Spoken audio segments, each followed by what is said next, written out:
ओम शांति। मीठे मीठे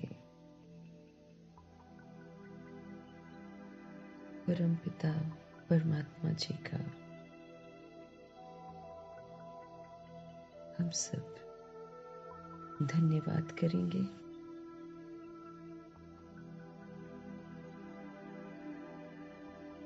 मीठे परमात्मा की मीठी श्रीमत पर चलकर मीठा बनने का सबूत देने वाली उच्चतम पुरुषार्थ करके परफेक्ट बनने वाली गुप्त बड़ी माँ ब्रह्मा माँ का, व्यक्त ब्रह्मा का, अव्यक्त ब्रह्मा का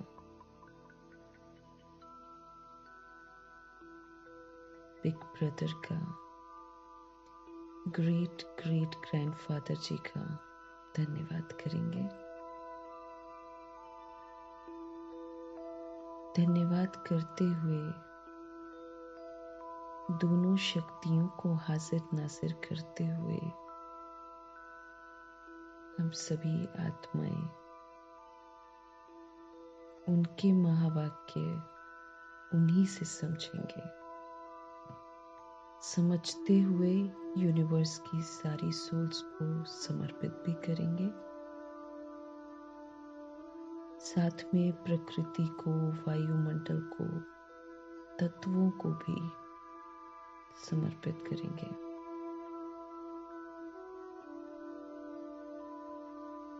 समर्पित करते हुए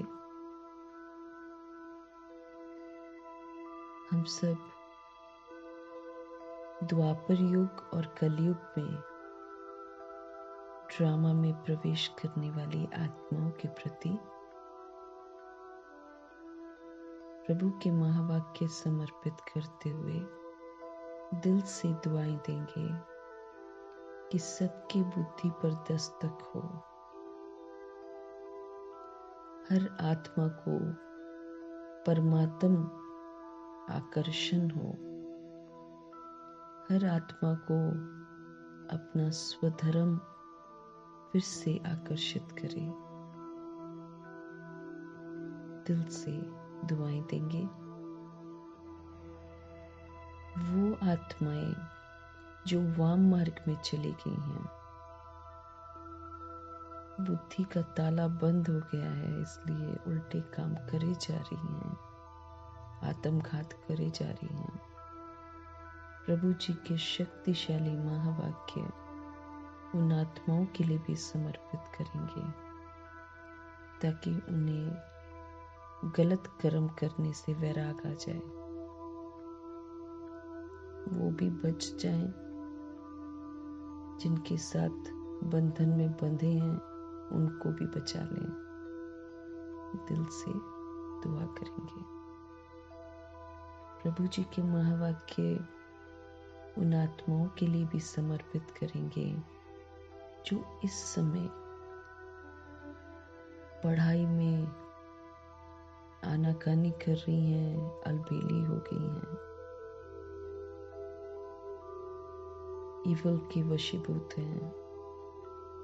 वो सभी आत्माओं में भी परमात्म शक्ति का प्रभाव पड़े, सभी आत्माएं अलर्ट हो जाएं और अपना अच्छे से पुरुषार्थ करें।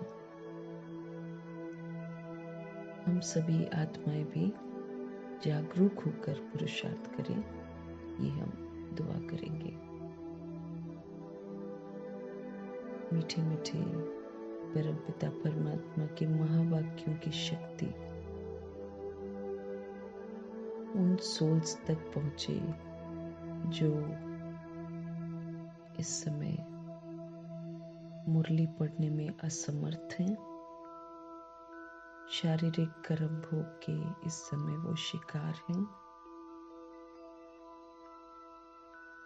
हॉस्पिटल में एडमिट हैं। प्रभु जी के शक्तिशाली महावाक्य उन तक जरूर पहुंचे और वो शक्तिशाली स्थिति में स्थित होकर साक्षी होकर अपने कर्म भोग को चुकतो कर लें, जल्दी ठीक हो जाए और पुनः प्रेम से मुरलियां पढ़ें और अपना भाग्य बनाएं। मीठे मीठे परमपिता परमात्मा के महावाक्यों की शक्ति उन सोल्स तक पहुंचे जो अपनी संस्था अलग बनाकर बैठे हैं और बहुतों को गुमराह कर बैठे हैं।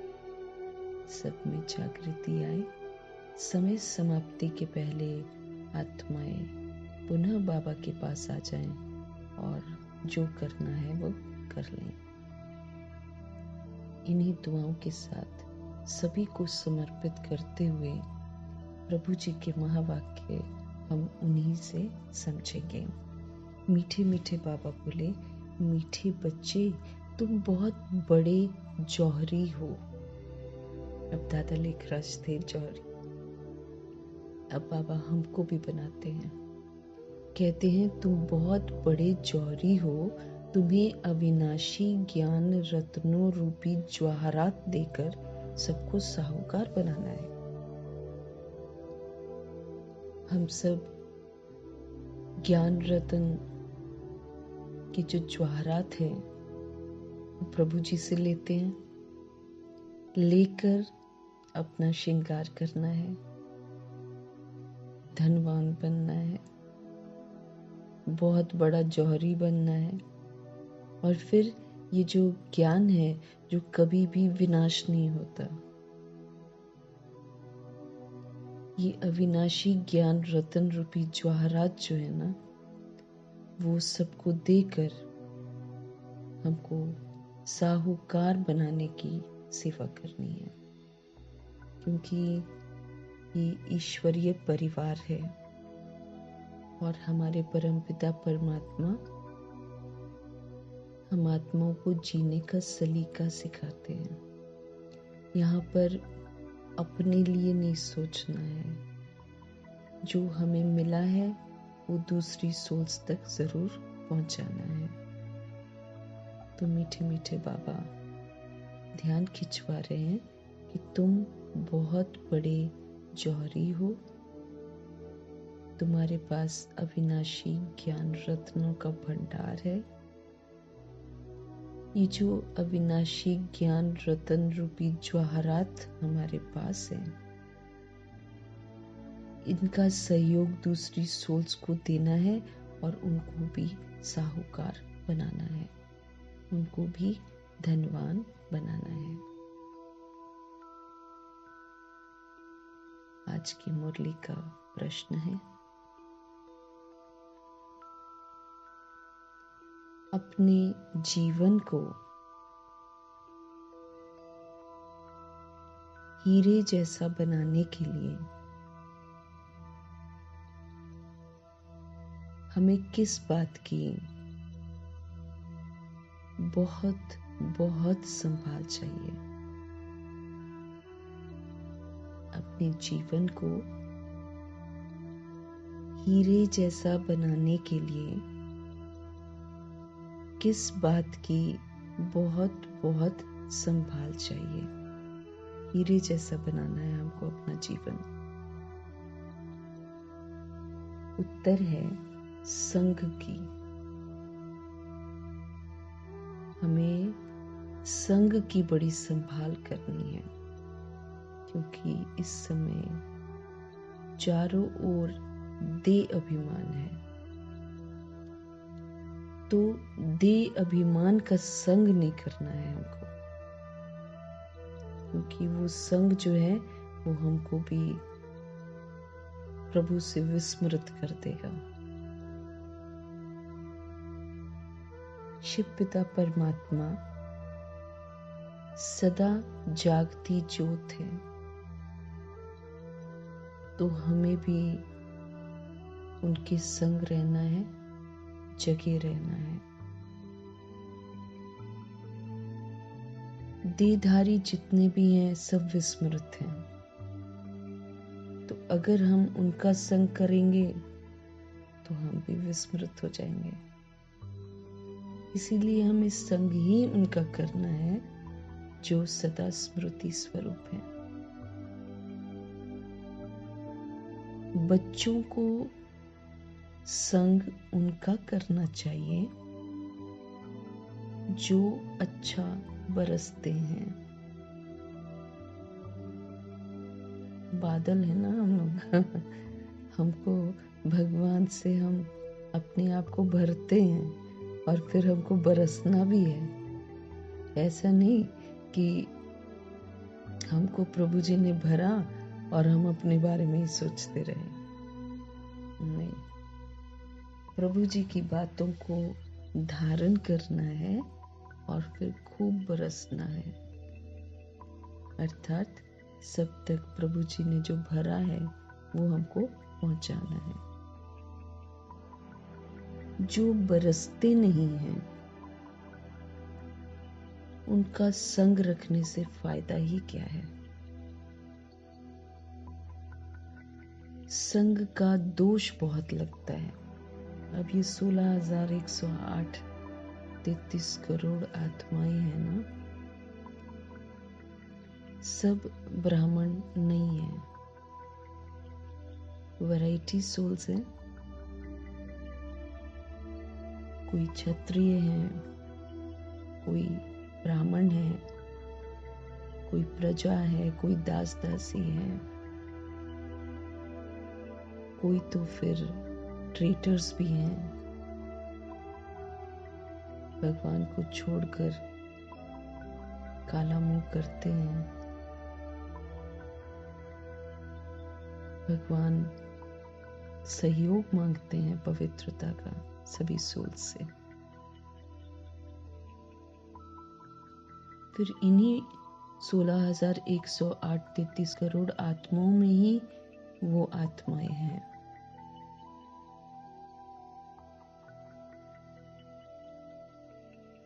मीठे परमात्मा सावधान कर रहे हैं, संग का दोष लग जाता है क्योंकि फिर हम उल्टे काम करते हैं। तो लग गया ना दोष, श्राप लग गया। कोई किसके संग से हीरे जैसा बन जाता है, कोई फिर किसके संग से ठिक्कर बन जाता है। आत्माएं संग करने की आदी हो गई है ना, इसलिए संग कर लेती हैं यहाँ भी। हालांकि हमको बाबा ने समझाया है कि फेमिलियरिटी में नहीं आना है। फेमिलियरिटी में आने से हम लोग अलबेले हो जाते हैं, व्यर्थ में चले जाते हैं। तो बाबा समझ दे रहे हैं कि ये जो समय है ये हीरे जैसा बनने का समय है। तो हमें प्रभु के संग में रहना है। प्रभु जी अच्छा बरसते हैं ना।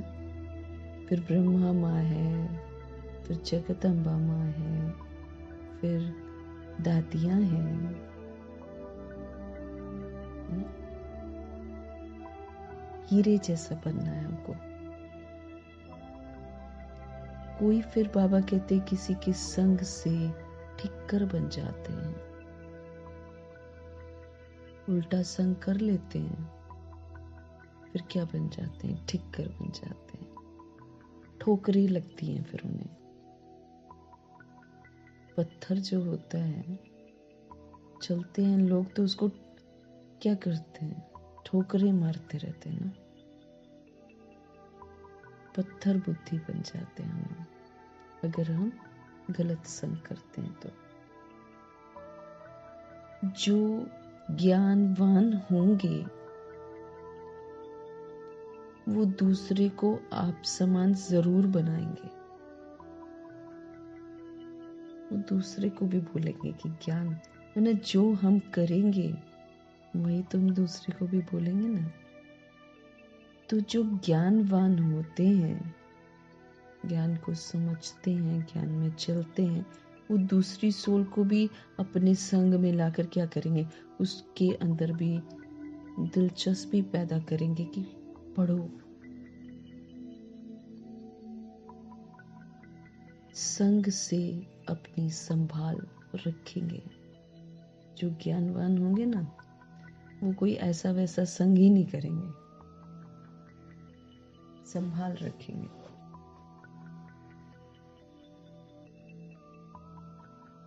क्योंकि कल्प में एक ही बार ये वाला समय मिलता है हमको कौड़ी से हीरे तुल्य बनने का।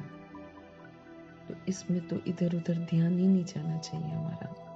अपने में ही कितनी खामियां हैं जिसको ठीक करना है। हमको आत्म अभिमानी बनना है।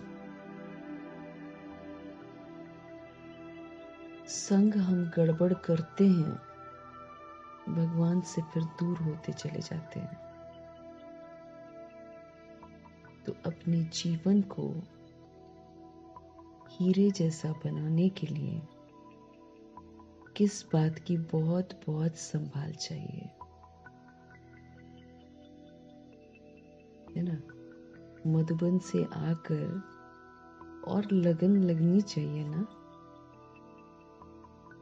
तो देखते हैं कुछ आत्माएं तो और स्लो हो गई हैं। संग, किसके संग में रहती हैं, क्या सुनती हैं, क्या सोचती हैं। और सबसे गंदा संग है दे अभिमान का संग।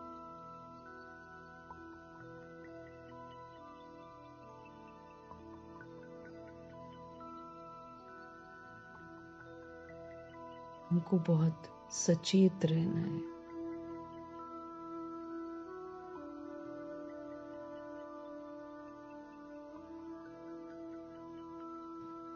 तो मीठे मीठे परमपिता परमात्मा समझते रहें कि ये समय है अपने जीवन को हीरे जैसा बनाने का। इसमें तो हमको सदा जगे रहना है, बड़ा जागरूक रहना है, प्रभु जी का संग करना है, ब्रह्मा माँ का संग करना है, जगदम्बा माँ का संग करना है। बच्चों को संग उनका करना चाहिए जो अच्छा बरसते हैं। जो बरसते ही नहीं हैं उनका संग रखने से फायदा ही क्या। संग का दोष बहुत लगता है। हम क्या करते हैं और क्या बनने की कोशिश करते हैं उसका दोष लगता है हमको। हम प्रभु जी की अवज्ञा करके दे अभिमान का संग करते हैं तो हम श्रापित हो जाते हैं। जैसे कल बाबा ने बोला ना, विक्रम तुम करोगे, नुकसान तुम्हारा होगा। संग की बहुत संभाल हमको करनी है। न जाने हम किसका संग कर बैठते हैं और न जाने हम कितनी सारी डिसिप्लिन को तोड़ते हैं, फिर उसका भुगतान करते हैं। क्योंकि अब तो संकल्प में भी गड़बड़ी नहीं होनी चाहिए। हम तो उस दौर में पहुंच गए हैं। ये अंतिम कयामत की घड़ियां हैं। हम यहां गलती करेंगे, यहां सजा। पढ़ाई से वंचित होना बहुत बड़ी सजा है। धारणा नहीं कर पाते हैं, सजा है। योग नहीं लगता है, सजा है। तो संग का दोष बहुत लग जाता है। कोई किसी के संग से हीरे जैसा बन जाता है और कोई फिर किसी दूसरे का संग करता है तो क्या बन जाता है, ठिक्कर बन जाता है, धक्के खाता है। फिर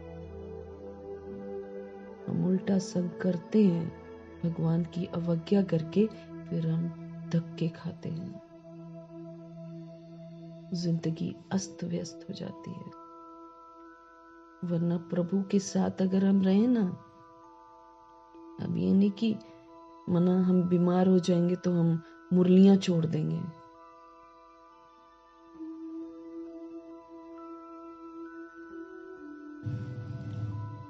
कोई किसके संग से हीरे जैसा बन जाता है, कोई फिर किसी के संग से ठिक्कर बन जाता है। जो ज्ञानवान होंगे वो आप समान जरूर बनाएंगे। वो यही कहेंगे, भाई पढ़ो पढ़ो पढ़ो पढ़ो,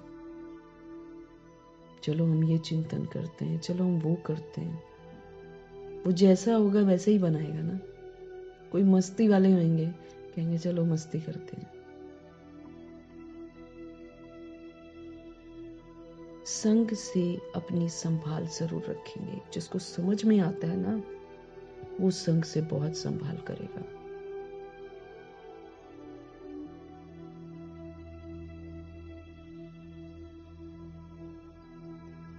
ओम शांति। मीठे मीठे रूहानी बच्चों को सारी सृष्टि, सारा ड्रामा अच्छी रीति बुद्धि में याद है। प्रभु जी सारा राज बताकर हमारे सारे शिकवे शिकायत दूर करते हैं, सारे प्रश्न खत्म करते हैं।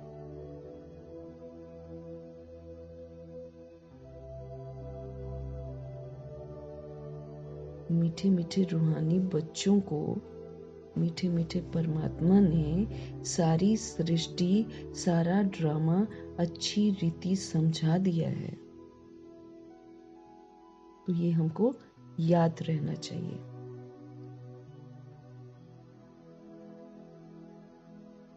कंट्रास्ट भी बुद्धि में है।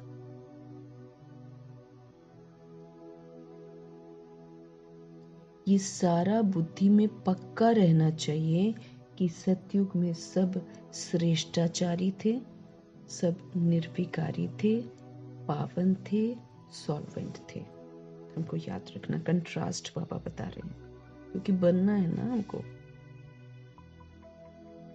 हमारी बुद्धि में ये पक्का रहना चाहिए कि सतयुग जो भगवान ने स्थापन किया है, सच्चा युग जहाँ पर सब अपने को आत्मा समझते हैं, वो बड़ा श्रेष्ठाचारी है, निर्विकारी है, वहाँ पर विकार नहीं है, वहाँ पर प्योरिटी है, वहाँ पर सॉल्वेंट है, एकदम धनवान है।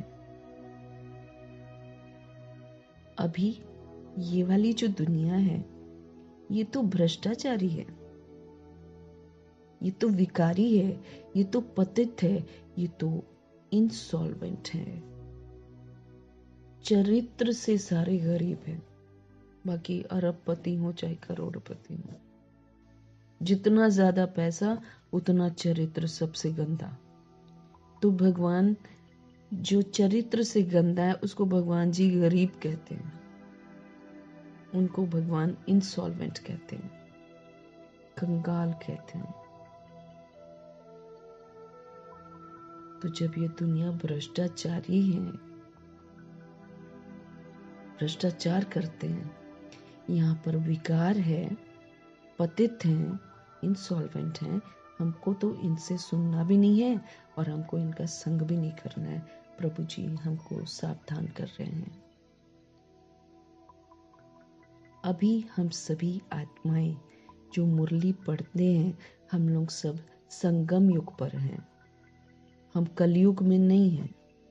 कलयुग की दलदल से भगवान जी ने हमको निकाल दिया है। अभी हम सभी संगम युग पर हैं।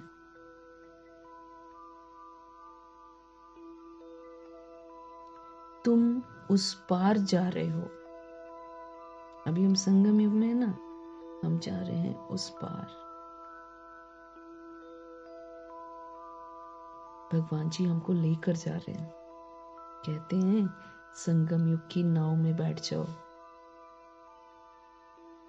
नाव में बैठना मतलब मर्यादाओं के अंदर रहना। बाबा कहते बस तुम इसके अंदर रहना, मैं तुम्हें सुरक्षित पहुंचा दूंगा। अब अगर हम नाव से बार बार उतरते हैं तो वो तो मेरी गलती है ना।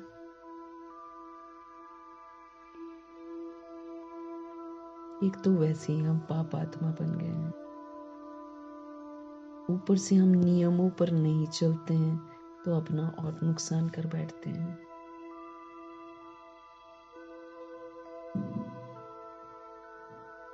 हमारा तो लाइफ चेंज हो गया ना।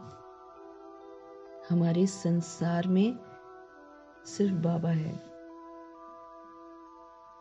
देह के संबंधी हमारे संसार में नहीं है।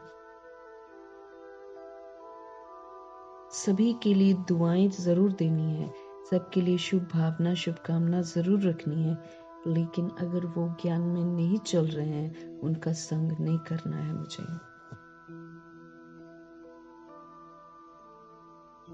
नहीं करना है मुझे।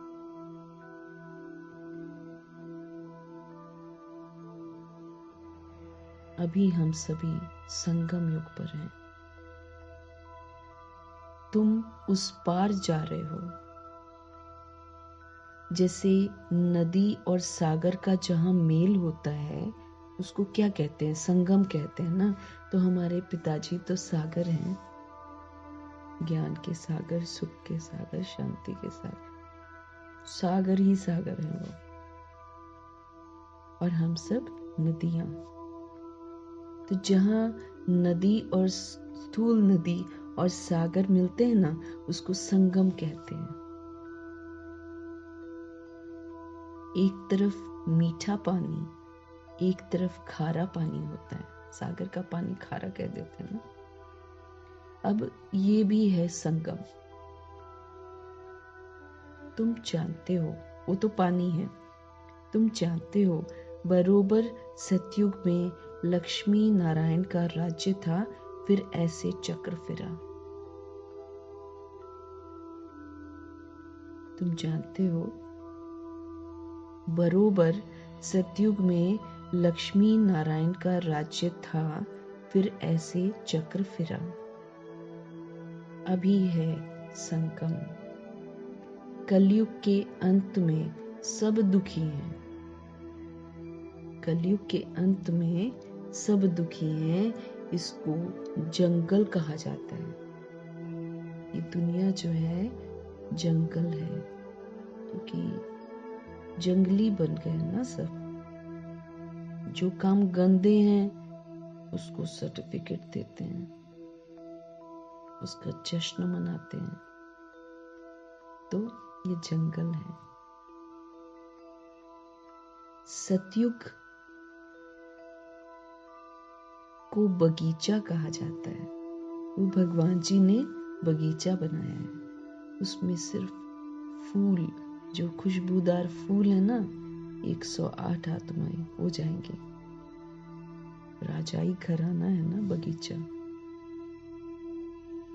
तो सतयुग, सच्चा युग 111, उसको बगीचा कहते हैं। वो अल्लाह का बगीचा है। अभी तुम कांटों से फूल बन रहे हो। ये स्मृति तुम बच्चों को होनी चाहिए। हम सब क्या बन रहे हैं? फूल बन रहे हैं। कांटे दुनिया भर के हैं हमारे अंदर। दे भान, दे अभिमान, और फिर उससे पनपने वाले विकार और विकारों के बच्चे। तो कलयुग के अंत में सब दुखी हैं। इसको जंगल कहा जाता है। सतयुग को बगीचा कहा जाता है। अभी तुम कांटों से फूल बन रहे हो। ये स्मृति तुम बच्चों को होनी चाहिए। हम बेहद के बाप से वर्षा ले रहे हैं।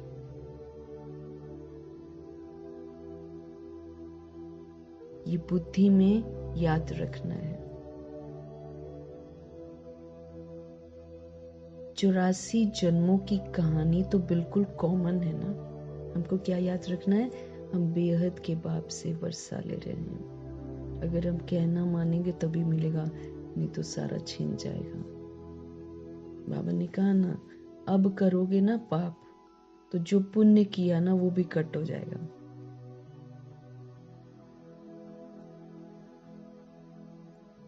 हम बेहद के बाप से वर्षा ले रहे हैं, तो हमको कितना अलर्ट रहना है, ये बुद्धि में याद रखना है।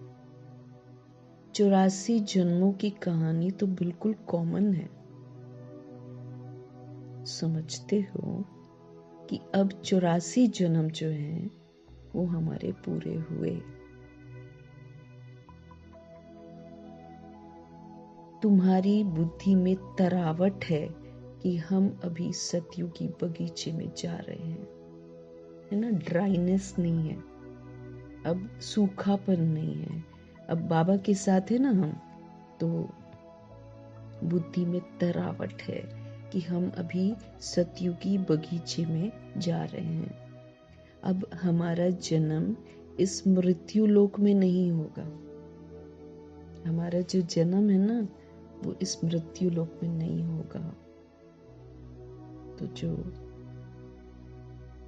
कोई भी सोल जो ईश्वरीय पढ़ाई पढ़ रही है, किसी को भी कुछ ना हो, अंत तक वो अपनी पढ़ाई पूरी कर ले, क्योंकि जाना तो हम सभी को है,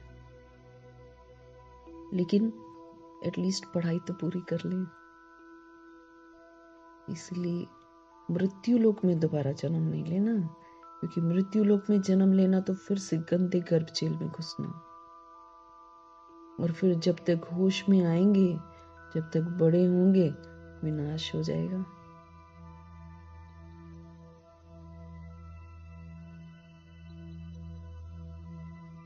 तो हमारा जन्म इस मृत्यु लोक में नहीं होगा। इसलिए कोई तंग भी आए ना अपनी जिंदगी से, उसको उमंग उत्साह दिलाना है, उसको बोलना है मुरली पढ़ो, 5-5 बार पढ़ो, अंडरलाइन करो सारी इंपॉर्टेंट बातें, खुश रखो अपने आप को, वरदान मिल रहे हैं, बाबा गाइड कर रहे हैं, ऐसा कुछ हो रहा है तो ऐसा करो, ऐसा कुछ हो रहा है तो ऐसा करो।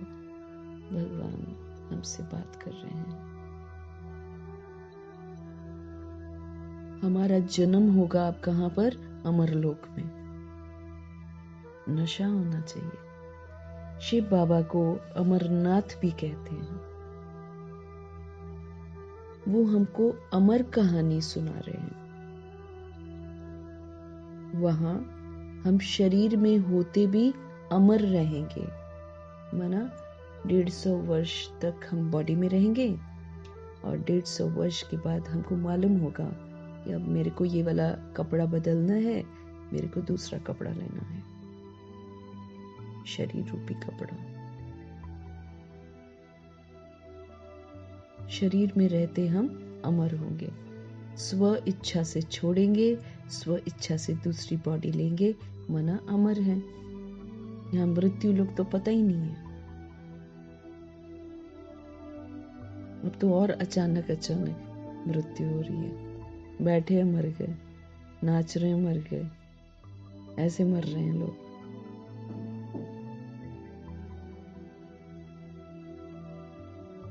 क्योंकि वैक्सीनेटेड है ना बहुत सारे लोग, जिसको खतरनाक वैक्सीनेशन मिली वो ऐसे खत्म हो रहे हैं।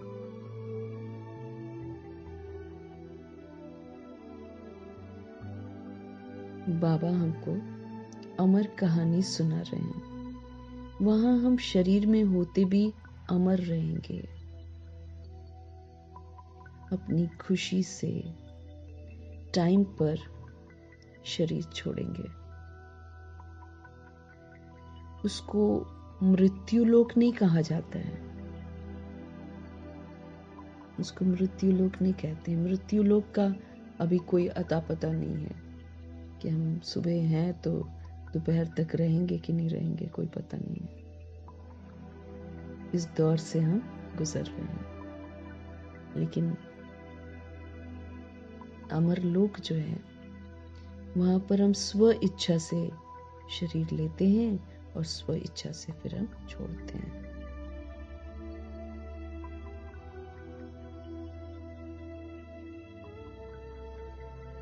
तुम किसको भी समझाएंगे तो समझेंगे बरोबर, इनमें तो पूरा ज्ञान है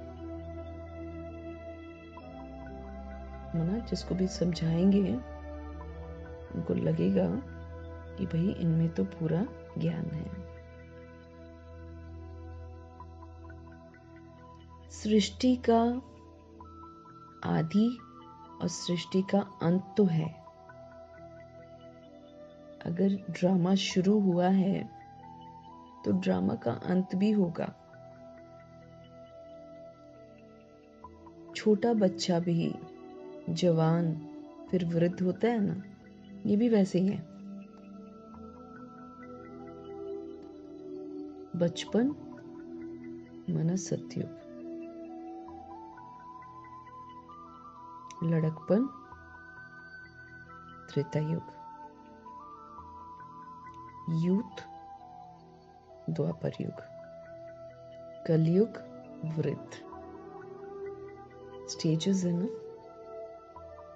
तो ये युगों को भी ऐसे डिवाइड करते हैं। और बाकी जो लाइफ है ना, तो जीवन जो हमारा है, बचपन हमारा सतयुग है, फिर लड़कपन त्रेता युग है, फिर जब जवान होते हैं तो फिर द्वापर युग में प्रवेश करते हैं, क्योंकि विकारों में जाते हैं ना फिर।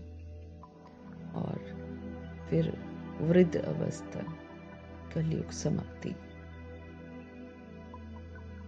हम लोग की भी तो वैसे ही स्टेजेस होती हैं।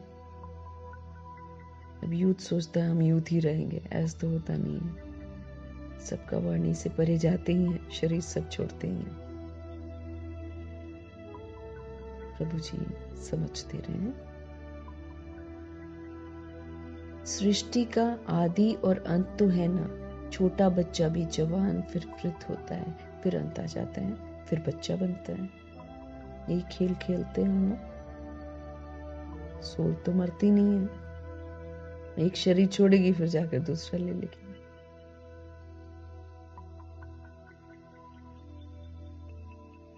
फिर बच्चा बनता है, उसको फिर हम सोच लेते मेरा बच्चा मेरा बच्चा।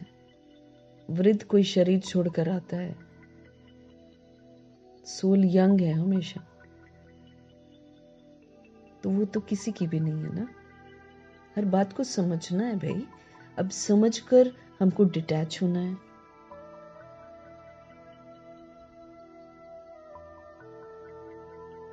अब बाबा आए हुए हैं, कहेंगे जी हमारे तो बच्चे हैं, हमको तो उनका देखना है। अरे भाई, भगवान ने बोला है, अपना बनाकर भगवान जी ने बोला है, तुम जो कहते हो ना मेरे को ये करना है, मेरे को ये करना, मेरे को ये करना, तुम अपनी जिम्मेवारी मुझे दे दो। तुमसे तो वैसे भी संभलेगी नहीं। क्या कर लेते हैं हम? बच्चे बीमार हो जाते तो क्या कर लेते हैं हम? दवाइयाँ खिलवा देते हैं। वो जो सफर करता है उसको थोड़ी कोई कुछ कर सकता है, चाहे वो माँ के रोल में हो कोई, चाहे बाप के रोल में है। बच्चे के दुख को समझकर सहन कर लेगा क्या? उसका बुखार उसको आ जाएगा क्या? ये बेसमझी है बिल्कुल। युग खत्म होने को है और ड्रामा की समाप्ति होने को है, और लगे हुए हैं अपनी बुद्धि चलाने। हमको देखभाल करनी, हमको देखभाल करनी, हमको ये करना, हमको वो करना। कर कुछ नहीं पाते हैं, कर कुछ भी नहीं पाते हैं। ढिंडोरा पीटते हैं, हम करते हैं, हम कमाते हैं। कमाना बहुत ज़रूरी है, भगवान जी कह रहे हैं नहीं ज़रूरी है। रोजी रोटी के लिए, 2 रोटी के लिए कर लो, 2 रोटी खाओ, अपनी ज़रूरतों को भी कम करो। अब घर वापस चलने के लिए तैयार हो जाओ। बाबा कोई बीच में थोड़ी आते हैं, बिल्कुल एंड का टाइम होता है तब आते हैं। और उसमें भी कहते हैं तुमको जो तुम कहते हो मेरा मेरा, तुम मेरे को दो, और अब तुम वो करो जो मैं तुम्हें कहता हूँ। तुम मुझे याद करो, तुम पवित्र बनो। ये बाबा बोलते हैं। हम अगर इसमें लग जाएंगे, क्या भगवान खिलाएंगे नहीं हमें? तो खामखा की दौड़ है जो हम लगा रहे हैं। इस दौड़ में अपना भी नुकसान और साथ में जो मेरे कनेक्टेड है सोल्स उनका भी नुकसान। ये खामखा की घमंड की दौड़ है।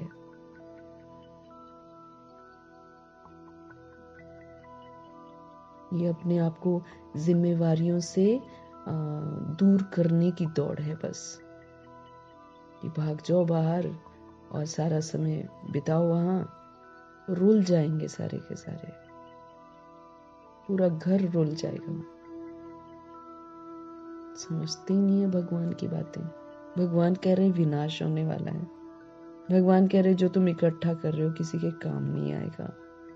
तुम वो कर लो जो मैं तुम्हें कहता हूँ, अपने पाप भस्म कर लो और सतयुग के लिए तैयारी करो।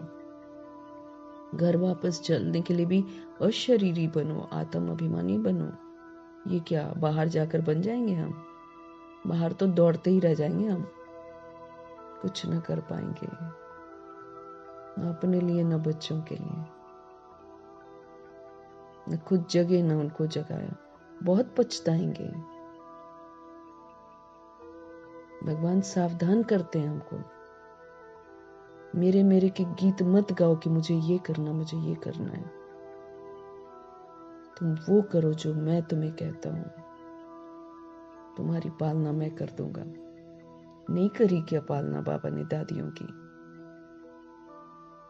सबूत है भाई, जिन्होंने खुद को समर्पित कर दिया भगवान के नाम पर, उनको कितने अच्छे से रख रहे हैं भगवान। अब दिखाई नहीं देते हैं तो इसका मतलब ये थोड़ी कि भगवान नहीं है।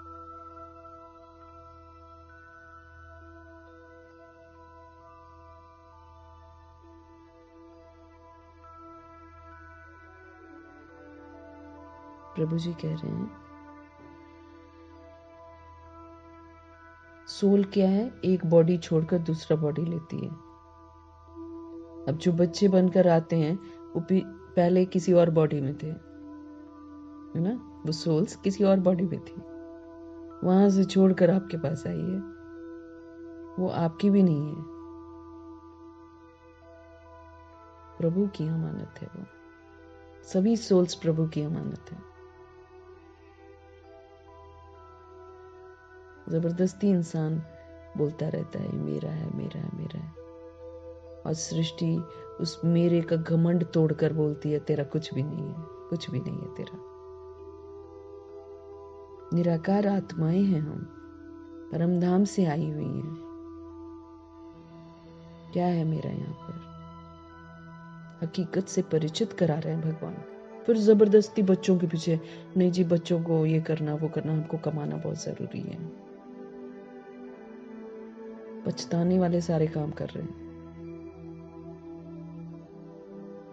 समझ ही नहीं आ रहा है। समाप्ति की ओर जा रहे हैं, किसी भी दिन समाप्ति शुरू हो जाएगी, किसी भी दिन।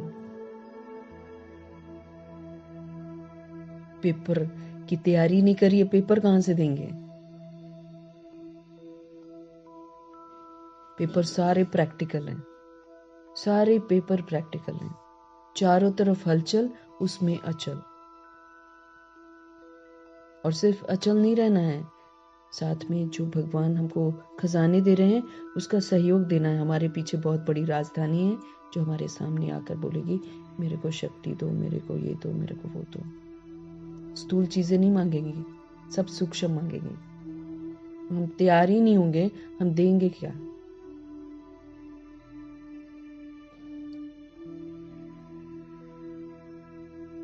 तो प्रभु बता रहे हैं कि कैसे सोल्स एक बॉडी छोड़ती हैं, फिर जाकर दूसरे गर्भ में प्रवेश कर जाती हैं। शरीर के माँ बाप गर्भ बनाते हैं, बस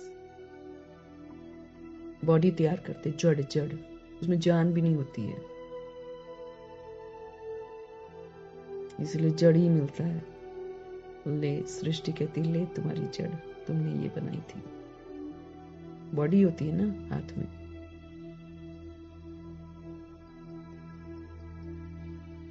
सृष्टि भी नई बनती है, फिर क्वार्टर पुरानी, फिर आधी पुरानी, फिर सारी पुरानी हो जाती है। अब बहुत पुरानी हो गई है, इसको बदलना है। हम सिर्फ अपना सोचे कि मेरे पास सब कुछ है, बस सब ठीक है। प्रभु जी पूरी दुनिया को देख रहे हैं, सभी उनके बच्चे हैं। और ऊपर से ड्रामा तो खत्म करने को है, तो प्रभु जी ने रोक रखा है। प्रभु गए नहीं, विनाश शुरू हुआ नहीं, और प्रभु जी जाने वाले हैं।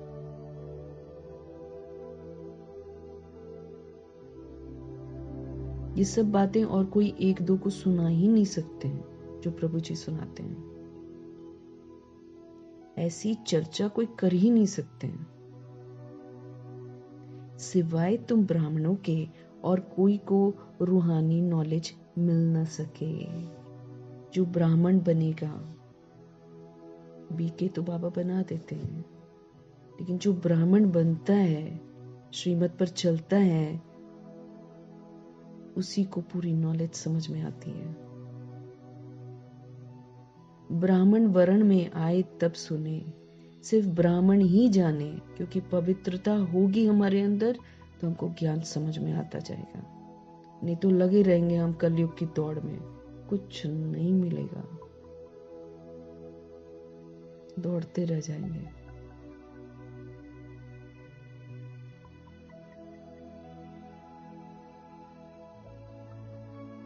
ब्राह्मणों में भी नंबरवार है ना। एक सच्चे पुष्करनी ब्राह्मण, यादगार में भी देखो बने हुए हैं। एक नामधारी ब्राह्मण, खाली नाम का है, बस ब्रह्मा भोजन खाया, बस खुश। एक कथा सुनाने वाले हैं।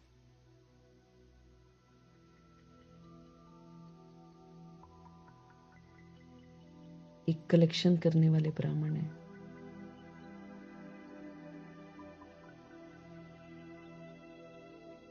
और दुनिया में भी ऐसे ही ब्राह्मण है। एक करनी घोर ब्राह्मण है, उसका भी मिल जाए, उसका भी मिल जाए, उसका भी मिल जाए। जैसे वो होता है ना करनी घोर, उसको सब कुछ दे देते हैं ना अगर कोई शरीर छोड़ता है तो बाबा समझ दे रहे हैं ब्राह्मणों में भी सब नंबरवार हैं। कोई तो यथार्थ रीति सुना सकते हैं, कोई नहीं भी सुना सकते हैं, तो उन्हों को कुछ मिलता भी नहीं है। जो यथार्थ रीति सुनाते नहीं हैं, उनको मिलता भी कुछ नहीं है। जौहरियों में भी देखेंगे, कोई के पास तो करोड़ों का माल रहता है, कोई के पास तो 10,000 का भी माल नहीं रहता है। तुम्हारे में भी ऐसे हैं। जैसे देखो, ये जनक है, ये अच्छा जौहरी है, इनकी लाइफ भी गजब की है। ये भी बांधेली थी ना, कैसे कैसे करके छूटी है, मार भी खाई है, छुप छुप कर पढ़ाई भी पढ़ी है। इनको दुख रोग भी बहुत आए हैं। इन्होंने सिलाई करी तो इनके हाथ में वो हो गए, जख्म हो गए, फिर वो छोड़ा। मैंने क्योंकि इनको ये था कि मैं वो जो युगल है ना उसकी कमाई नहीं खाऊंगी, इसलिए सिलाई करने लग गई थी कि ये जो पैसा होएगा ना वही मैं उसी में से अपना खाऊंगी। तो इन्होंने सिलाई भी शुरू करी। कल मैंने थोड़ा सा इनका कुछ वीडियो डाला हुआ था, तो कह रही है पूरे हाथ में मेरे जख्म हो गए, फिर वो भी छोड़ना पड़ा। कम तकलीफें नहीं सही हैं, क्योंकि ये सोल्स ना देवियां हैं, देवियां। तो देवियों से अगर तनिक भी गलती हुई होगी ना तो उसका उनको बहुत भरना पड़ता है। लेकिन मजाल है कभी प्रभु से प्रीत कम हुई हो। बीमार भी कितना रही हैं। इनकी तबीयत ही खराब हो गई थी जब इनकी शादी करी थी ना, इनकी तबीयत ही खराब हो गई थी। तो फिर कह रही थी मेरे को मम्मी पापा के पास छोड़ दो। फिर छोड़ा, फिर वहां से छुप छुप कर मुरली सुनने पहुंच जाती थी। क्या नहीं किया है दादियों ने, खूब सहन किया है भाई, लेकिन प्रभु प्रति दीवानगी नहीं छोड़ी है। मुरली कैसे कैसे करके उनके पास आत्माएं पहुंचाती थी, क्योंकि वो तो मुरली नहीं पढ़ने देते थे। वो तो कहता था कि तुम भले जाओ लेकिन ओम मंडली में नहीं जाएगी। फिर जब पकड़ी गई थी फिर उन्होंने मारा था। क्या नहीं सहन किया भाई दादियों ने। प्रभु जी को कभी नहीं छोड़ा, उल्टा और प्रीत उनकी गहरी होती गई।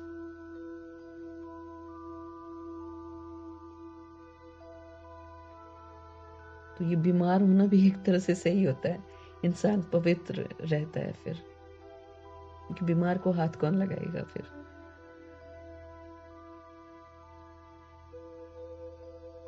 बाबा कहते जैसे देखो ये जनक है, ये अच्छा जौहरी है, इन्होंने अब 21 बार मुरली को घोटा है अच्छी तरीके से, 21 बार।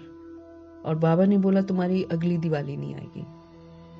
फिर तो लगी गई पीछे, क्योंकि कह रही कि मुझे धर्मराज की सजा नहीं खानी है, क्योंकि इन आत्माओं ने साक्षात्कार किया था।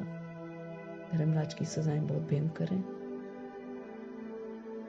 एक और बड़े रजिस्टर के पेजेस, नॉट आजकल की मुरलियां, अब तो छोटी हैं, ये भी पढ़ने का आत्माओं के पास टाइम नहीं है। वो 21 पेज की मुरली 21 बार पढ़ती थी, क्योंकि बाबा ने बोला धर्मराज से बचना है तो 21 बार पढ़ो, क्योंकि उन्होंने घोटना जो था और कितनी सेवाएं जो करनी थी, तो अच्छी तरह घोटा है उन्होंने ज्ञान को और धारण किया है, और फिर गुणों का दान किया है व्यवहार से। इसलिए बाबा कह रहे हैं देखो ये जनक है, ये अच्छा जौहरी है, इनके पास वैल्यूएबल जवाहरात हैं। क्लासेस कितनी जबरदस्त हैं दादी की।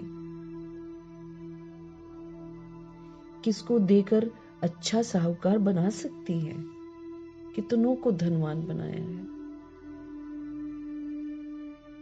जवाहरात देकर, ज्ञान रतन देकर कितनों को वैल्यूएबल बनाया है दादी ने।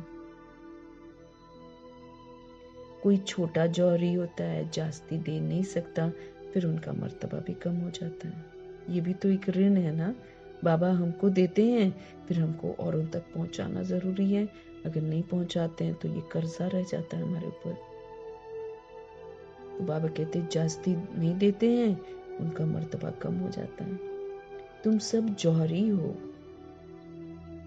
ये अविनाशी ज्ञान रत्नों के जवाहरात हैं जो हमको रोज मिलते, ज्वेल्स एंड ज्वेल्स। जिसके पास अच्छे रत्न होंगे वो साहूकार बनेंगे, औरों को भी जरूर बनाएंगे।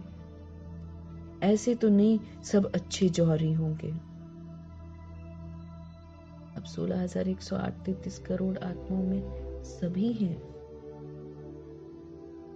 महाभारत के सारे कैरेक्टर्स हैं, रामायण के सारे कैरेक्टर्स हैं इसमें, 16,133 करोड़ आत्माओं में। इसी में शकुनी भी है, इसी में धृतराष्ट्र भी है, गांधारी भी है, सब है।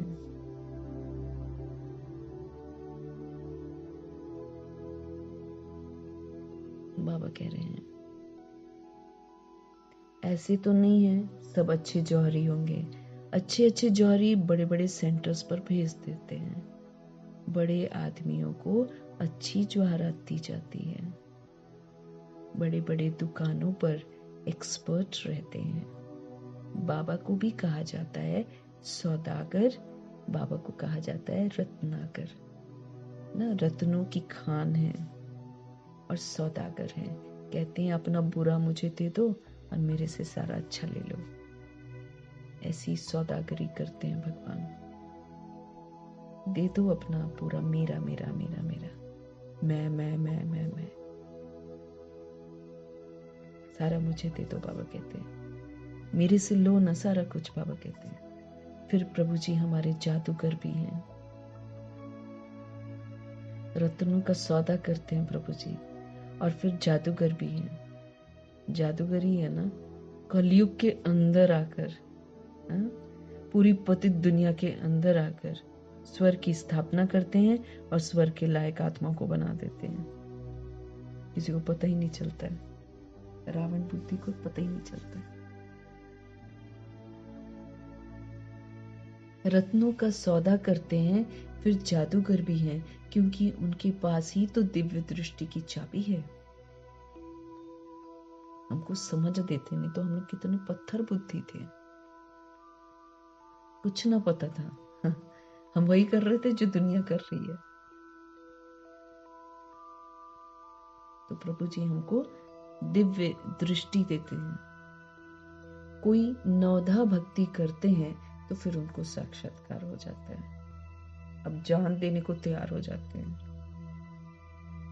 अब जैसे वो भगत खा ही नहीं रहे, 1 दिन बीत गया, 2 दिन बीत गया, 3 दिन बीत गया, वो इसी इंतजार में कि ये भाई प्लेट का खाना खाली, मतलब ये प्लेट खाली होनी चाहिए। अब हम लोग तो भोग लगाते हैं, अब भोग में थोड़ी कुछ गायब होता है, वैसे ही रख देते हैं हम लोग। अब वो तो नौधा भगत था, उसने तो दृढ़ प्रतिज्ञा कर ली थी। अब जिसने उसको बोला था भोग लगाने के लिए, उसने तो यूं ही बोल दिया था। अब ये तो एकदम अडिग हो गया कि भाई हम तो खाना खाएंगे ही नहीं जब तक आप नहीं खाओगे। 1 दिन, 2 दिन, 3 दिन, आखिरकार आना पड़ा। तो नौधा भक्ति जो करते हैं उनको साक्षात्कार हो जाता है, क्योंकि वो अपने जान को दांव पे लगा देते हैं कि हम मर जाएंगे। यहाँ पर वो बात नहीं है, यहाँ तो भक्ति नहीं करनी है। यहाँ तो अनायास घर बैठे भी बहुतों को साक्षात्कार होता है। ब्रह्मा जी पहुंचते हैं सब जगह। दिन प्रतिदिन सहज होता जाएगा। कईयों को ब्रह्मा का, कईयों को श्री कृष्ण का भी साक्षात्कार होता है। शुरू में तो ऐसा ही था ना, क्योंकि ज्ञान तो था नहीं, सब साक्षात्कार से ही तो प्रभु के बने हैं, है ना। तो कईयों को ब्रह्मा का, श्री कृष्ण का भी साक्षात्कार होता है। उनको कहते हैं ब्रह्मा के पास जाओ। वो साक्षात्कार होता है ना, क्या कहते हैं, ब्रह्मा के पास जाओ, जाकर उनके पास प्रिंस बनने की पढ़ाई पढ़ो। ये पवित्र प्रिंस प्रिंसेस चले जाते हैं ना, चले आते हैं ना। प्रिंस को पवित्र ही तो कह सकते हैं। पवित्रता से जन्म होता है ना, सतयुग में पवित्रता से जन्म होता है। योग बल से बुलाते हैं सोल्स को, और कभी नहीं कहते कि ये मेरा है, मेरा है। पतित को भ्रष्टाचारी कहेंगे। अब देखो, पवित्रता से जब जन्म हो जाता है तो अपवित्र बनने की जरूरत क्या है, भगवान कहते हैं।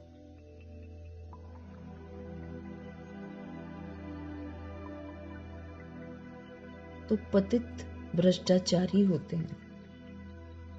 पतित से हमको पावन बनना है, ये बुद्धि में रहना चाहिए। हमारी बुद्धि में क्या रहे हमेशा, मुझे पावन बनना है, मुझे पावन बनना है, मुझे पावन बनना है।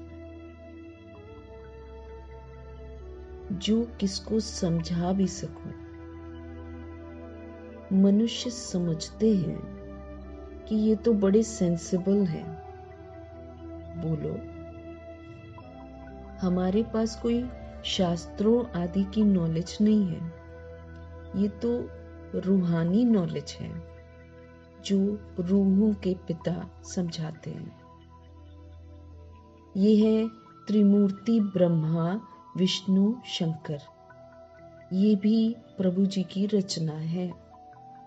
रचता तो एक बाप ही है, वो दुनिया वाले तो हद के क्रिएटर हैं। प्रभु जी तो बेहद का बाप है। 800 करोड़ आबादी है तो 800 करोड़ आत्माओं के वो पिता हैं, बेहद के क्रिएटर हैं। 16,108 करोड़ आत्माओं को ब्राह्मण का दर्जा देते हैं। बीके तो देते हैं ना, वो फिर बाद में हमको प्रूव करना होता है, लेकिन टाइटल तो देते हैं ना भगवान। तो बेहद की उनकी रचना है। बाप बैठकर पढ़ाते हैं, मेहनत करनी होती है। बाप गुलगुल फूल बनाते हैं। तुम हो ईश्वरीय कुल के, तुमको बाप पवित्र बनाते हैं। फिर अगर अपवित्र बनते हैं तो फिर कुल कलंकित बनते हैं। अगर अपवित्र बनते हैं तो कुल कलंकित बनते हैं, कुल का नाम खराब कर देते हैं। बाप तो जानते हैं ना, फिर धर्मराज के द्वारा बहुत सजा दिलाएंगे, है ना। और कितना गंदा लगेगा कि कुल को जो कलंकित करते हैं, जो मुंह काला करते हैं, धर्मराज तो साक्षात्कार कराएंगे ना, फिल्म दिखाएंगे, तो कितना न लज्जित होगी आत्मा। अब एडम और ईव को दिखाते हैं, जब वो फॉरबिडन फ्रूट खाते हैं, जो वर्जित फल होता है उसको खाते हैं, वो तो फल दिखाते हैं, लेकिन यही है कि वो अपवित्र बनते तो अपना आंखें ढक लेते हैं, शर्म आती है उनको। ये तो सीन दिखाएंगे प्रभु जी। धर्मराज जी के पास तो पूरी फिल्म बन रही है। भगवान का बच्चा जो बनता है, वो जो गलत काम करता है, उसकी पिक्चर बन रही है ऊपर। वो कैद हो रहा है भगवान के कैमरे में, क्योंकि धर्मराज कहेंगे ही कुछ नहीं, वो तो खाली फिल्म दिखाएंगे और आत्मा शर्मसार हो जाएगी एकदम। बाप तो जानते हैं कि कुल कलंकित कर रहे हैं, अपवित्र बनते हैं तो कुल कलंकित बनते हैं। बाप तो जानते हैं ना, फिर धर्मराज के द्वारा बहुत सजा दिलाएंगे।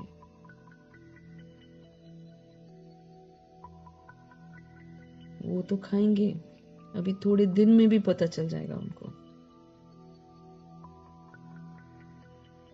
अपना असली स्वरूप जब दूसरी सोल दिखाना शुरू करेगी ना, सारी बुद्धि ठिकाने पर आ जाएगी।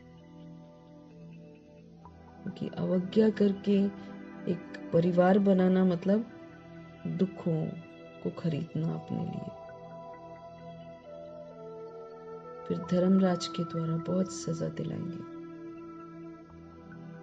बाप के साथ धर्मराज भी तो है। धर्मराज की ड्यूटी भी अभी पूरी होती है,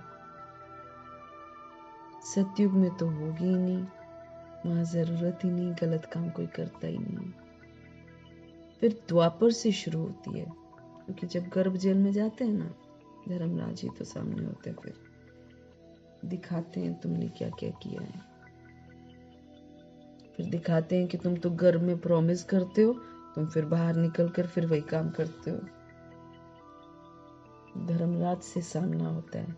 बॉडी तो हम छोड़ देते हैं, उसके बाद जो 13 दिन हमारी खैर नहीं होती है, फिर उसके बाद गंदे गर्भ जेल में जाते हैं, वहां पर खैर नहीं होती है। फिर जन्म भी कष्टों से। फिर जैसे बाहर आता है, अगर रोता नहीं है तो एक थप्पड़ मारते हैं उसको, नहीं तो उसको पिंच करते हैं, जबरदस्ती उसको रुलाते हैं। अगर रोया नहीं है तो रो भाई। ये रोने से शुरुआत होती है उसकी जिंदगी की।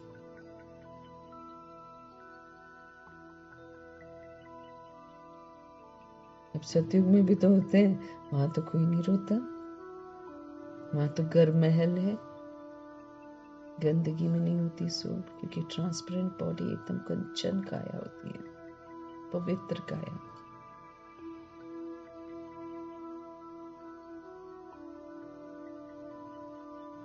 तो धर्मराज की ड्यूटी फिर शुरू होती है द्वापर से।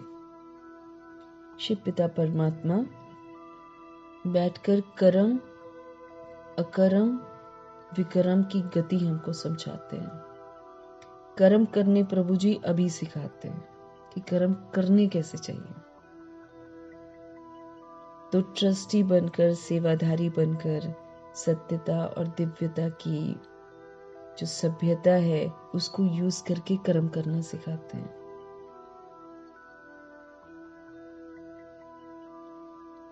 यही जो कर्म है ये फिर हमारे अकर्म के संस्कार बनते हैं। फिर सतयुग त्रेता युग में हम जो कर्म करते हैं वो अभी के मुताबिक करते हैं, माना ट्रस्टी और सेवादारी और दिव्यता सत्यता वाली। इसलिए वहां पर हम बंधन में नहीं बंधते हैं, हमारा कोई कार्मिक अकाउंट नहीं बनता है, इसीलिए उसको अकर्म कहते हैं। फिर द्वापर युग कलयुग में हम अपनी मनमर्जियां करते हैं तो हमारे कर्म पाप कर्म बन जाते हैं। हम देश समझते हैं तो हमारे जितने भी कर्म है वो पाप कर्म बनने शुरू हो जाते हैं। तो प्रभु जी हमको कर्म अकर्म विकर्म की गति समझा रहे हैं कि भाई अच्छे कर्म कर लो। कहते हैं ना, इसने आगे जन्म में ऐसे कर्म किए हैं जिसकी ये भोगना है, ऐसा दुनिया में बोलते हैं। सतयुग में ऐसा कोई नहीं कहेगा, क्योंकि कोई बैठ कर्म करता ही नहीं है, कोई हिसाब किताब बनाता ही नहीं है। सारा परिवार, सारे शरीर 20 शरीर यहीं पर कमा रहे हैं।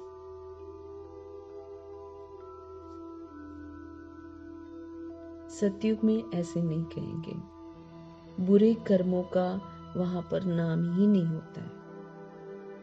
यहाँ तो बुरे कर्म भी है और अच्छे भी हैं, सुख दुख दोनों है, परंतु सुख बहुत थोड़ा है। वहां फिर दुख का नाम नहीं है। सतयुग में दुख कहां से आया? तुम बाप से नई दुनिया का वर्षा लेते हो। हमको याद रखना है, हम प्रभु जी से नई दुनिया का वर्षा ले रहे हैं, तो हमको क्या करना पड़ेगा? नया बनना पड़ेगा। पुरानी चलन, पुराना स्वभाव संस्कार, पुरानी आदतें सारी छोड़नी पड़ेंगी। तो सतयुग में दुख कहां से आया? तुम बाप से नई दुनिया का वर्षा लेते हो। बाप है ही दुख हरता और सुख करता। प्रभु जी हमको सिर्फ और सिर्फ सुख देते हैं और हमारे सारे दुख हर लेते हैं, बशर्ते हम उनका कहना माने। दुख कब से शुरू होता है ये भी तुम अच्छी तरह जानते हो। शास्त्रों में तो कल्प की आयु ही लंबी चौड़ी लिखती है। अभी तुम जानते हो कि ये आधा कल्प वाला सिस्टम है। आधा कल्प के लिए हमारे दुख दूर हो जाएंगे 2500 ईयर्स। उसके बाद भी धीरे धीरे दुख बढ़ते हैं और हम सुख पाएंगे। ये सृष्टि का चक्र कैसे फिरता है इस पर समझाना बड़ा सहज है। भगवान तो इतना इजी करके समझाते हैं। ये सब बातें तुम्हारे सिवाय और कोई की बुद्धि में हो न सके। हम लोग जो प्रभु जी के पास आते हैं, पवित्रता की प्रतिज्ञा करते हैं, फिर उनको बाबा पढ़ाते हैं, फिर उनको समझ में आता है। उसके बीच में अगर हम अपवित्र बन जाते हैं तो फिर बुद्धि का ताला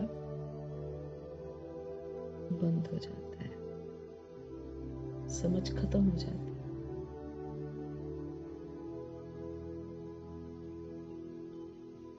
ये सब बातें तुम्हारे सिवाय और कोई की बुद्धि में हो न सके।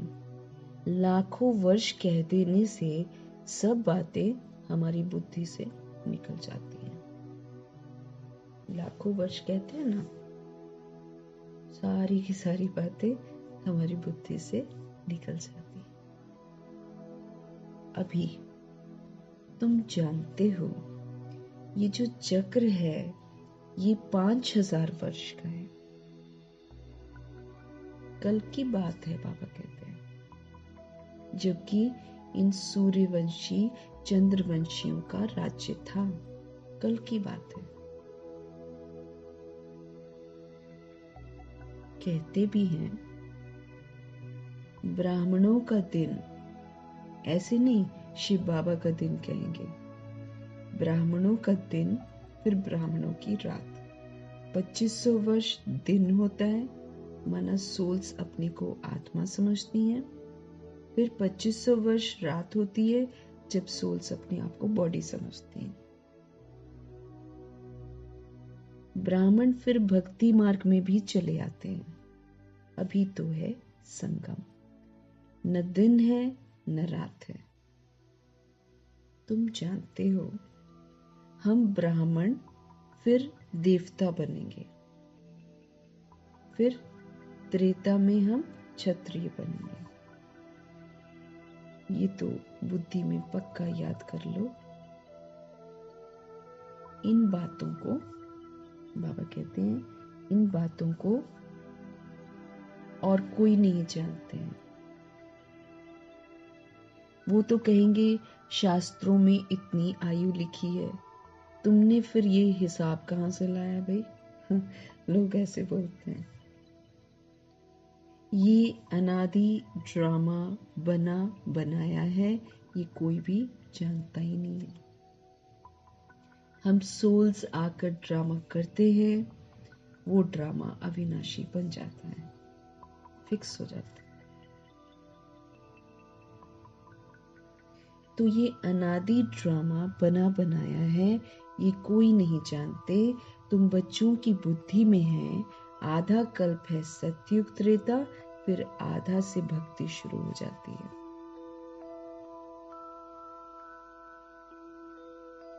वो हो जाता है त्रेता और द्वापर का संगम। द्वापर में भी ये शास्त्र आदि आहिस्ते आहिस्ते बनते हैं। ये जो ड्रामा है, बाबा कहते हैं शुरू में तो जूम मिसल चलता है, धीरे धीरे। ये तो अब दुख बढ़ गए हैं ना, इसलिए फास्ट जा रहा है।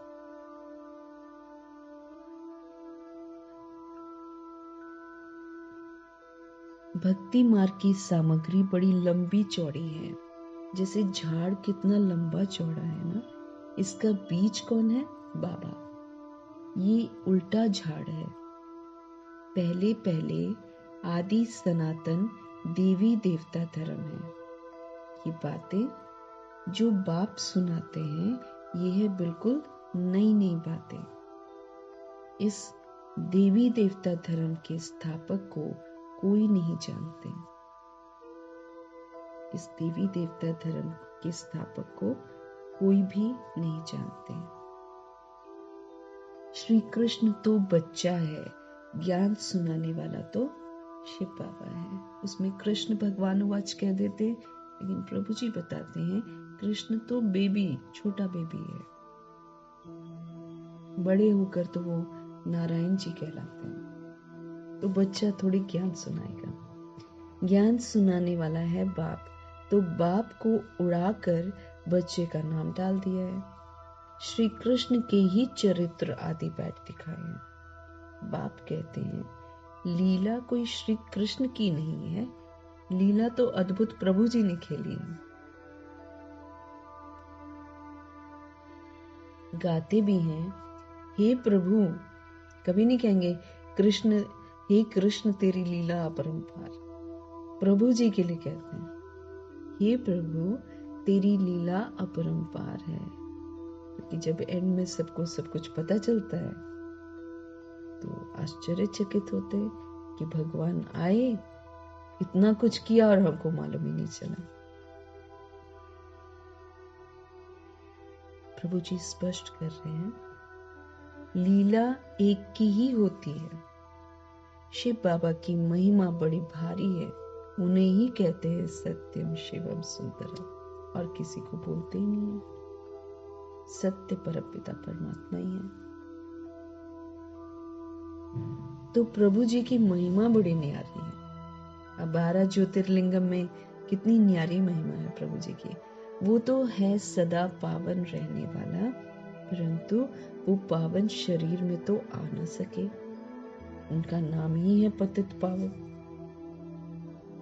उनको बुलाते ही हैं पतित दुनिया को आकर पावन बना। तो बाप कहते हैं मुझे भी पतित दुनिया में आना पड़ता है, इनके बहुत जन्मों के अंत में आकर मैं प्रवेश करता हूँ। जब ये 83 जन्म ले लेते हैं ब्रह्मा जी, दादा लेखराज, फिर बाबा उनमें प्रवेश करते, वो भी तब जब उनको वैराग आ जाता है, जब वो विकार में नहीं जाते हैं, वैराग आ जाता है, तब बाबा साक्षात्कार कराते हैं।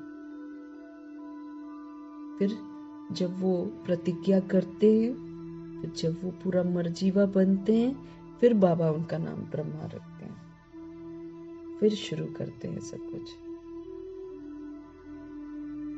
उनको यूज करना शुरू करते हैं। बाप कहते हैं मुख्य बात अल्फ को याद करो। हमको अब सिर्फ शिव बाबा को याद करना है और सभी को शिव बाबा की याद दिलानी है। बाकी ये सारी है रेजगारी, एक्स्ट्रा नहीं होता जैसे चिल्लड़, बाकी सारा तो रेजगारी है। वो सब तो धारण कर ना सके, सब नहीं धारणा करते बाबा की बातें। जो धारण कर सकते हैं ना, उन्हों को समझाता हूँ, बाकी तो कह देता हूँ मनमना भव। जो नहीं समझना चाहते हैं उनको प्रभु जी कह देते हैं मनमना भव। इसीलिए गायन है, जो पिया के साथ है उसके लिए ज्ञान की बरसात है। बाकी के लिए बाबा कहते हैं चलो ठीक है, मन से प्रभु को याद करो। नंबरवार बुद्धि तो होती है ना। बादल कोई तो खूब बरसते हैं, कोई फिर थोड़ा बरस कर चले जाते हैं। दुनिया में बादल भी ऐसे ही है ना। तुम भी तो बादल हो ना। हम मधुबन में जाकर अपने आप को भरते हैं, फिर आकर हमको बरसना होता है ना। आकर हमको और एक्टिव होना चाहिए, इनएक्टिव नहीं होना चाहिए। मधुबन से आकर तो और जागती ज्योत बनकर रहना है, ढीला थोड़ी होना है। तो प्रभु जी कहते कोई थोड़ा बरस कर चले जाते हैं। तुम भी बादल हो ना, कोई तो बिल्कुल बरसते ही नहीं है। ज्ञान को खींचने की ताकत ही नहीं है कि चलो हम पढ़ लें, चलो हम मनन चिंतन कर लें तो भगवान जी समझाते रहेंगे। लेकिन प्रभु जी देखते हैं कि कोई तो बिल्कुल बरसते ही नहीं है, ज्ञान को खींचने की ताकत ही नहीं है। मम्मा और पापा अच्छे बादल है। ब्रह्मा माँ भी गुप्त मनन चिंतन कर करके कितना सहज करके हमको सब कुछ करके दिखाते हैं। तो मम्मा पापा अच्छे बादल हैं। बच्चों को संग उनका करना चाहिए जो अच्छा बरसते हैं। तो प्रभु जी का संग करेंगे, मम्मा पापा का संग करेंगे। तो बच्चों को संग उनका करना चाहिए जो अच्छा बरसते हैं। जो बरसते ही नहीं, उनसे संग रखने से क्या होगा? उन्हीं के जैसे बन जाएंगे, ढीले ढाले बन जाएंगे। संग का दोष लगता है। हम किसी गड़बड़ का संग करते हैं, वो गड़बड़ हमको गड़बड़ बातें समझाता है, बस उसके चक्कर में हम उन्हीं के जैसे बनना शुरू करते हैं, उन्हीं के पीछे पीछे करेंगे। फिर वो क्या होता है, हमारा दिल तो मैला हो जाता है, फिर वो मैलेपन से हम भगवान से दूर होना शुरू हो जाते हैं। तो बच्चों को संग उनका करना चाहिए जो अच्छा बरसते हैं। जो बरसते ही नहीं, उनसे संग रखने से क्या होगा? संग का दोष भी बहुत लग जाता है। कोई तो किसके संग से हीरे जैसा बन जाते हैं, कोई फिर किसके संग से बिल्कुल ठिक्कर बन जाते हैं, फिर धक्के खाते हैं। पीठ पकड़नी चाहिए अच्छे की। जो ज्ञानवान होगा वो आप समान फूल बनाएगा। सत्य भाव से जो ज्ञानवान और योगी बने हैं उनका संग करना चाहिए। ऐसे नहीं समझना है कि हम फलाने का पूंछ पकड़कर पार हो जाएंगे। ये ज्ञान मार्ग में ऐसी बातें नहीं है। ये तो रेस है, कोई भी करे और कोई भी आगे निकल जाए। तो हमको किसी की पूंछ नहीं पकड़नी है। अब कई लोग होते हैं ना, किसी से इम्प्रेस हो जाएंगे, बस वो जो कहेगा वही करना शुरू कर देंगे। वो कहेंगे ऐसा करो ऐसा करो ऐसा करो, उसी के पीछे लग जाते हैं, भगवान से दूर हो जाते हैं। और भगवान से दूर होना माना अमृत वेला में सोना, मुरली में सोना और धारणा नहीं होना। बस वहीं से पता चल जाना चाहिए कि हमने कुछ गड़बड़ करी है। तो पीठ पकड़नी चाहिए अच्छे की। जो ज्ञानवान होगा वो आप समान फूल बनाएगा। सत बाप से जो ज्ञानवान और योगी बने हैं उनका संग करना चाहिए। ऐसे नहीं समझना है कि हम फलाने का पूंछ पकड़कर पार हो जाएंगे। पुरुषार्थ तो हमको अपना करना है। ऐसे बहुत कहते हैं, परंतु यहाँ तो वो बात ही नहीं है। स्टूडेंट किसकी पूंछ पकड़ने से पास हो जाएगा क्या? यहाँ तो प्रैक्टिकल पेपर होने हैं। और कौन कहाँ होगा, किसके साथ न जाने कौन सा पेपर आएगा, किसके साथ कौन सा पेपर। सबके साथ अलग अलग चीजें होंगी। जिस चीज की कमी रह गई होगी वही पेपर आएंगे। हम सोचेंगे कि ये जो आत्मा है इसी के पूंछ पकड़ लेते भैया पार हो जाएंगे। नहीं, पुरुषार्थ तो हमें अपना करना पड़ेगा।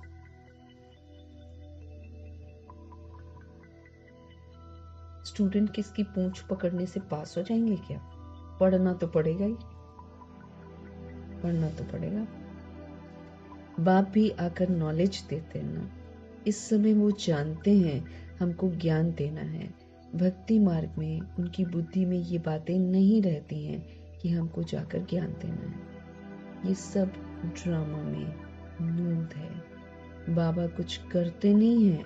ड्रामा में दिव्य दृष्टि मिलने का पाठ है तो साक्षात्कार हो जाता है। बाप कहते हैं ऐसे नहीं कि मैं बैठकर साक्षात्कार कराता हूँ। ये ड्रामा में नूंद है। जिसका जितना पुरुषार्थ, जिसकी जो चाहना, उसके अनुसार उसको साक्षात्कार होता है। अगर कोई देवी का साक्षात्कार करना चाहता है, देवी तो नहीं कराएगी ना। देवी तो पुनर्जन्म में होगी। अब जड़ मूर्तियां बनी हुई हैं तो जड़ मूर्तियां थोड़ी साक्षात्कार कराती हैं, और जिनकी बनी हुई है वो तो संगम में इस वक्त प्रभु जी की यादों में है, तो वो थोड़ी साक्षात्कार कराती हैं। अगर कोई देवी का साक्षात्कार करना चाहता है, देवी तो नहीं कराएगी ना। कहते हैं हे भगवान हमको साक्षात्कार कराओ। बाप कहते हैं ड्रामा में अगर नूंद होगी हो जाएगा। मैं भी ड्रामा में बंधा हुआ हूँ। बाबा कहते हैं मैं इस सृष्टि में आया हुआ हूँ। इनके मुख से मैं बोल रहा हूँ, इनकी आंखों से तुमको देख रहा हूँ। अगर ये शरीर न हो तो देख कैसे सकूंगा, है ना। सोल को बॉडी तो चाहिए। तो ब्रह्मा जी की बॉडी लेकर शिव पिता परमात्मा बोलते हैं, उनकी आंखों से हमको देखते हैं। अभी वो फरिश्ता स्वरूप है ना, तो फरिश्ते स्वरूप से देखते हैं बाबा।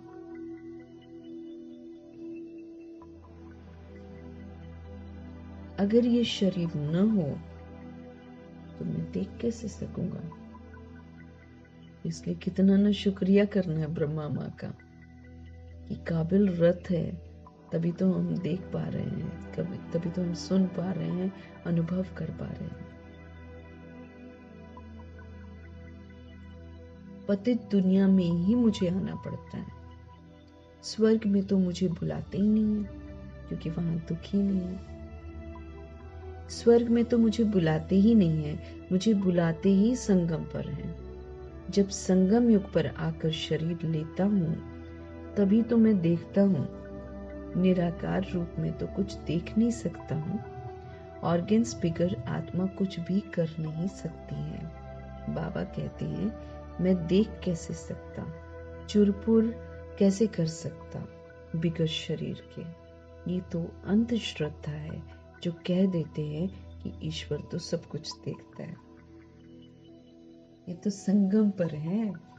जब प्रभु जी पढ़ा रहे हैं, संबोधित कर रहे हैं, तब देख रहे हैं।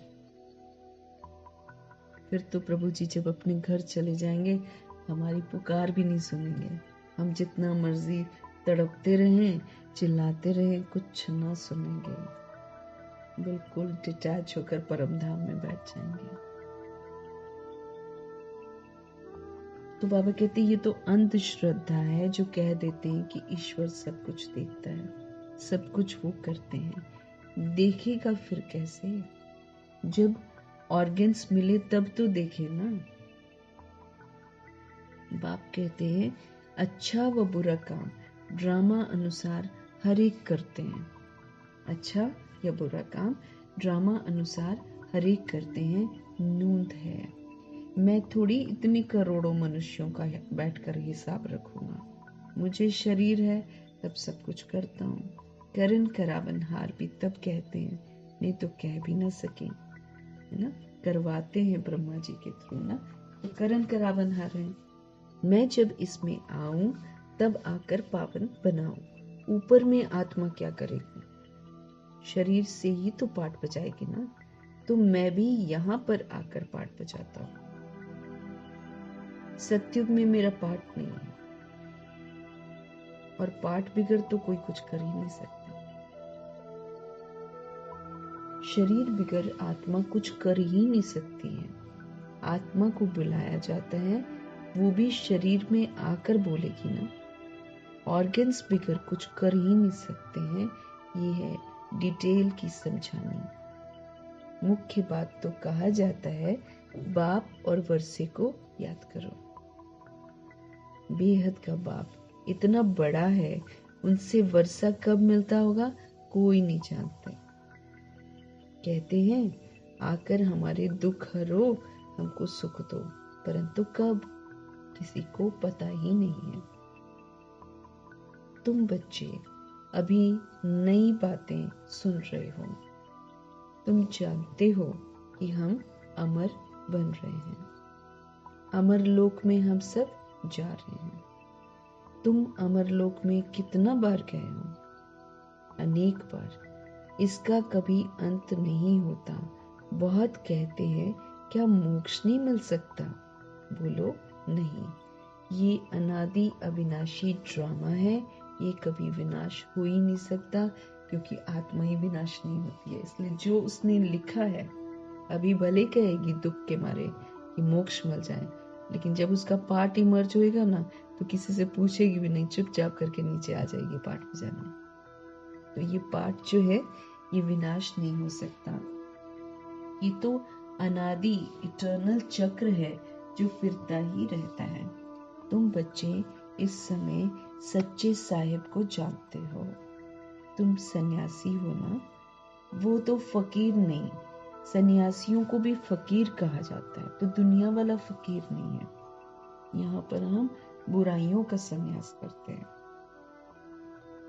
तुम तो राज ऋषि हो, तुम राजा भी हो और तुम फिर वैराग वाले तपस्वी भी हो, ऋषि भी हो। ऋषि को सन्यासी कहा जाता है। अभी फिर तुम अमीर बनते हो। भारत कितना अमीर था, अभी देखो कैसा फकीर बन गया है। मांगता रहते हैं, है ना। अब सोल्स मांगती हैं। बेहद का बाप आकर बेहद का वर्षा देते। कोई छोटा मोटा, बाकी दुनिया में तो एक जन्म का वर्षा होता है, वो भी पता नहीं होगा भी नहीं पूरा की पता नहीं क्या। लेकिन प्रभु जी की तो वर्षे की बिल्कुल गारंटी है कि अगर हम अच्छा पढ़ते हैं, अच्छा परिवर्तन करते हैं, तो फिर प्रभु जी हमको बेहद का वर्षा देते हैं, यानी कि 2500 ईयर्स का वर्षा। गीत भी है, बाबा आप जो देते हो सो कोई दे ना सके। आप हमको विश्व का मालिक बनाते हो, जिसको कोई लूट ना सके। ऐसे ऐसे गीत वाले ना, ऐसे ऐसे गीत बनाने वाले अर्थ नहीं सोचते, बस बना देते हैं।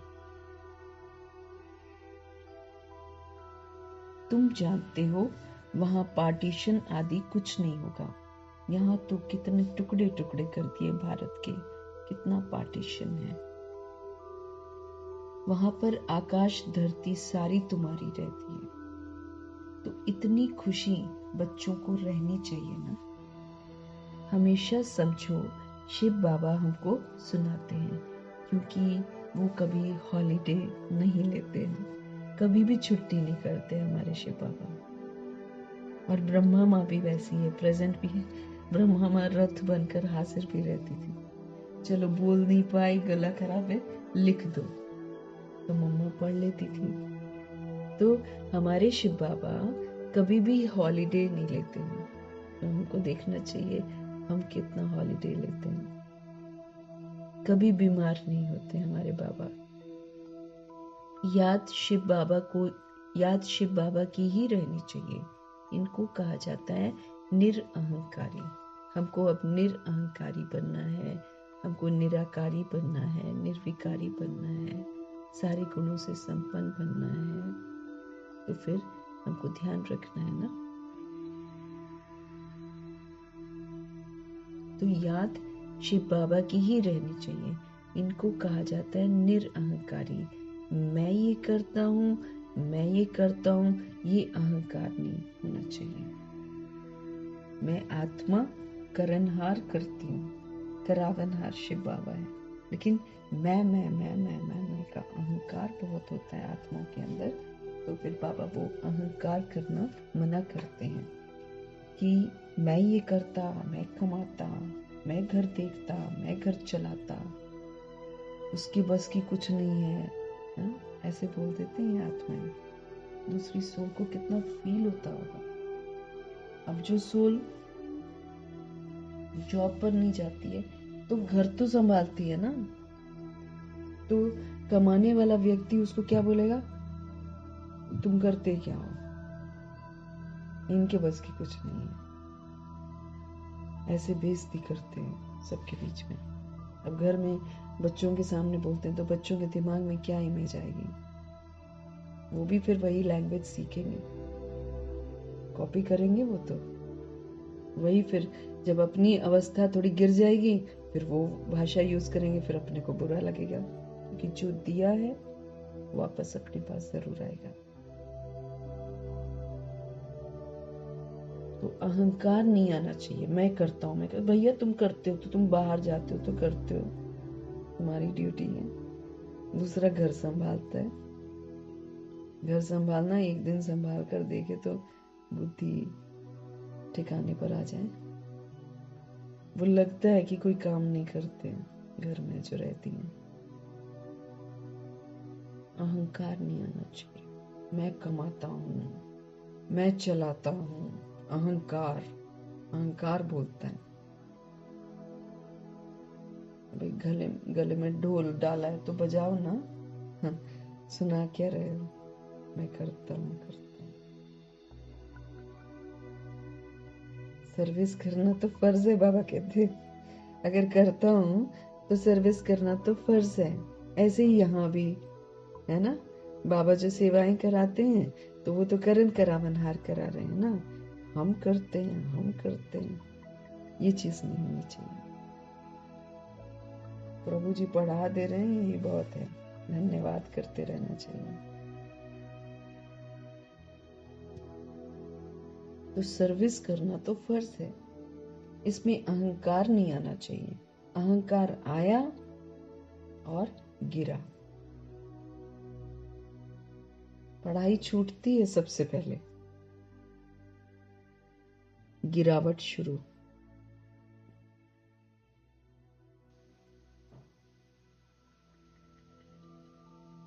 सेवा करते रहो, अपनी इम्प्रूवमेंट होती है। सेवा जब हम लोग करते हैं अपनी इम्प्रूवमेंट होती है।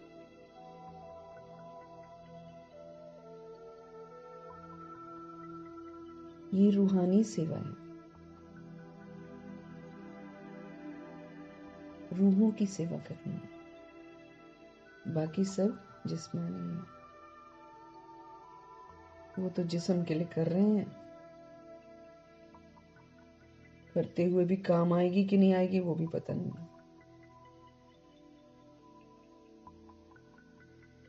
अच्छा,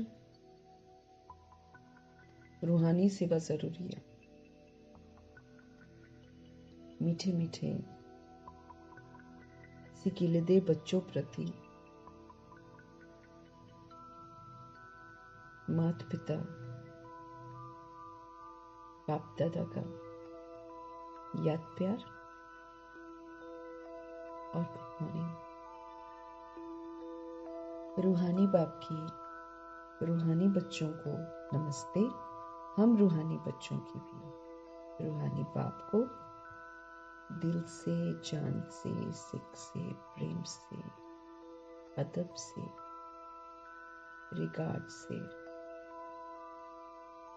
मोहब्बत से, स्नेह से प्यार भरी नमस्ते। और प्रभु जी के ज्ञान रत्नों के लिए प्रभु जी का बहुत बहुत धन्यवाद। धारणा के लिए मुख्य सार है, बाप जो पढ़ाते हैं उसका रिटर्न हमको देना है। कैसे देंगे? भगवान कहते फूल बनकर दिखाओ, खुशबूदार फूल बनकर दिखाओ, कांटे सारे हमारे अंदर से निकल जाए। सारे कांटे बहुत सारे हैं, मेहनत करनी है। कभी भी ईश्वरीय कुल का नाम बदनाम नहीं करना है। जो ज्ञानवान और योगी हैं उनका ही संग करना है।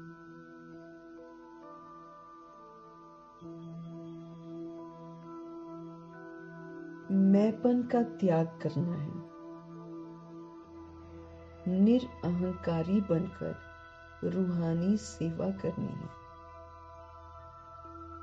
इसे अपना फर्ज समझना है, इसका अहंकार नहीं करना है।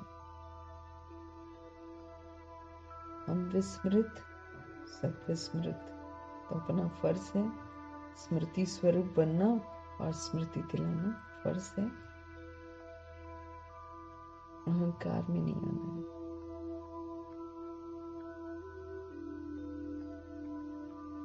सतगुरु जी का वरदान,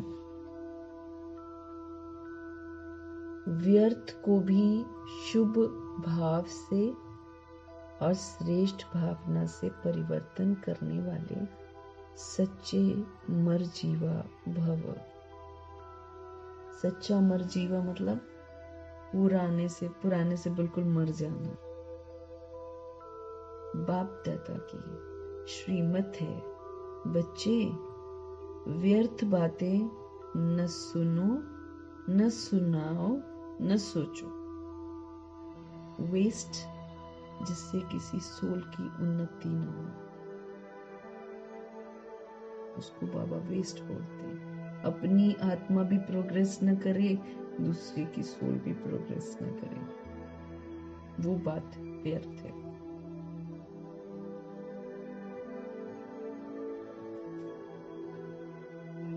बाप दादा की श्रीमत है, बच्चे व्यर्थ बातें न सुनो जो हमको कमजोर बनाए, है ना।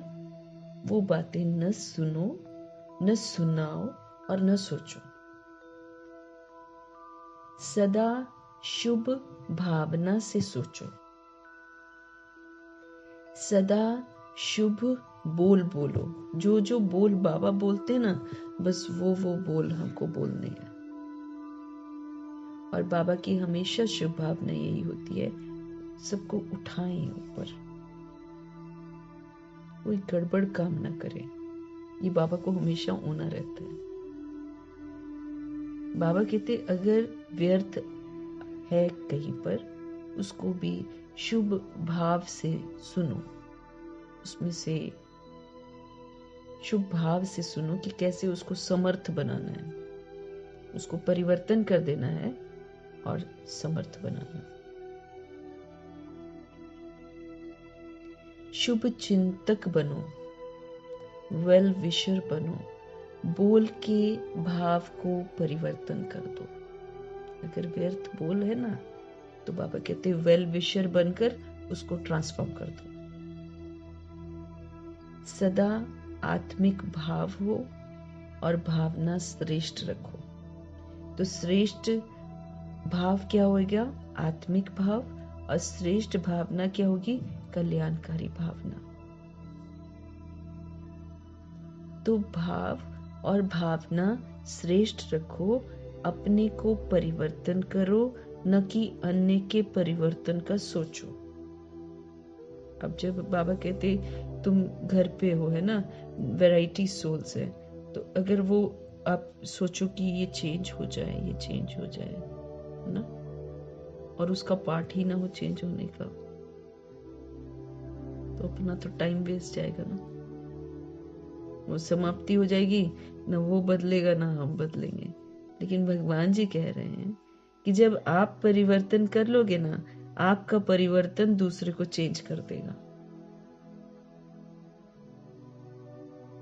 इसलिए बाबा कहते हैं स्वयं को परिवर्तन करो, न कि अन्य के परिवर्तन का सोचो। स्वयं का परिवर्तन ही दूसरे को परिवर्तन करेगा। ये सबसे सहज रास्ता है। बाबा कहते हैं तुम खुद को चेंज कर लो, दूसरा चेंज हो जाएगा।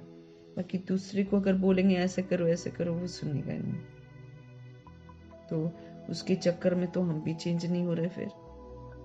इसीलिए बाबा कहते हैं ज्ञान मार्ग में कंसंट्रेट करो, अपने स्व चिंतन करो, अपनी खामियों को खत्म करो। तो स्वयं का परिवर्तन ही दूसरी सोल का परिवर्तन कर देगा। इसमें पहले मैं, इस मरजीवा बनने में ही मजा है। परिवर्तन करने में सबसे पहले मैं, जैसे ब्रह्मा जी सबसे पहले अर्जुन बने, परिवर्तन करने में वो अर्जुन बने। तो भगवान कहते हैं स्वयं का परिवर्तन ही अन्य का परिवर्तन है। इसमें पहले मैं, इस मरजीवा बनने में, इसमें फिर मरना पड़ता है ना। अपने को चेंज करना है तो मरना पड़ता है, झुकना पड़ता है, सीखना पड़ता है। तो इस मरजीवा बनने में बाबा कहते मजा है। इसी को ही महाबली कहा जाता है। जो अपने को परिवर्तन करे उसको महाबली कहा जाता है। इसमें खुशी से मरो। ये मरना ही तो जीना है। बाबा कहते हैं अपने आप को जो परिवर्तन करते हैं ना, तो ये मरना ही जीना है। यही तो सच्चा जियेदान है। इसी से मतलब जो मरजीवा हम बनते हैं ना पुरानेपन से, बाबा कहते हैं यही तो असली में जियेदान है। ऐसे तो हम मूर्छित थे, हम परवश थे, हमारा अपने ऊपर राज्य नहीं था, हम दूसरों पर राज्य कर रहे थे। तो हम मूर्छित थे, दुखी थे, परेशान थे। अभी प्रभु जी कहते हैं ये तो सच्चा जियदान है, मर जीवा बन जाना, पुराना एकदम पुरानेपन से मर जाना। जैसे ब्रह्मा जी ने अपना दादा लेखराज, नाम, रूप, परिवार सब बुद्धि से मिटा दिया, दृष्टि ही बदल गई।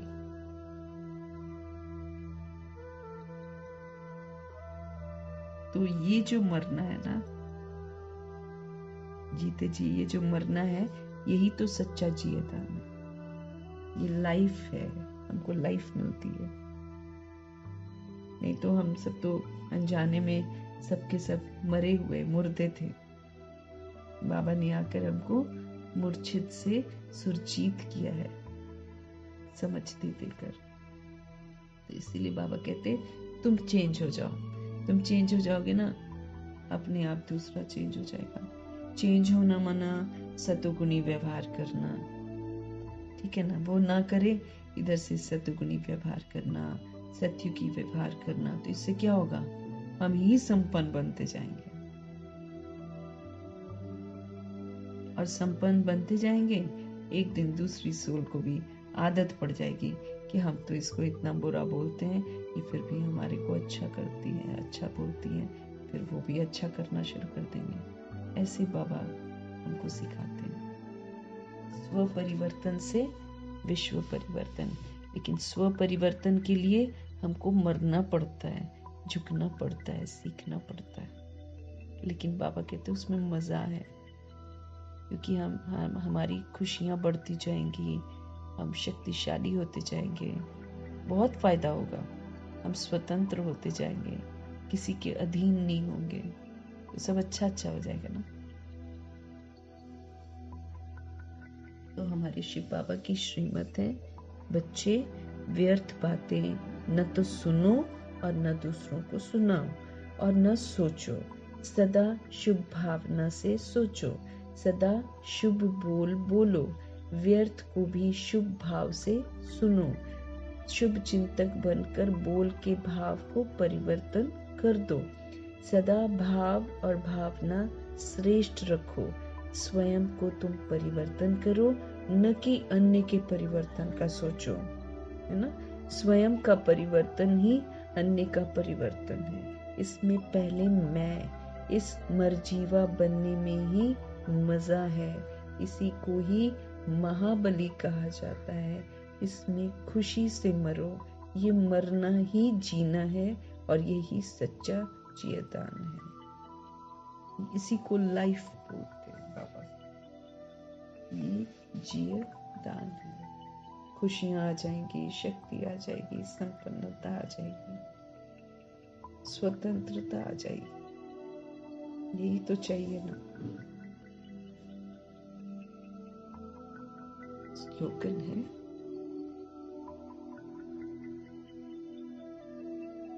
संकल्पों की एकाग्रता श्रेष्ठ परिवर्तन में फास्ट गति ले आती है। जब हमको बाबा कहते हैं ना, सिर्फ प्योर सोचो, है ना, संकल्प कैसे करने हैं, सकारात्मक करने हैं, श्रेष्ठ करने हैं, शुभ करने हैं, शुद्ध करने हैं। तो जब ऐसे वाले संकल्प है ना, उसको हम एकाग्र करेंगे तो संकल्पों की एकाग्रता श्रेष्ठ परिवर्तन में फास्ट गति ले आती है।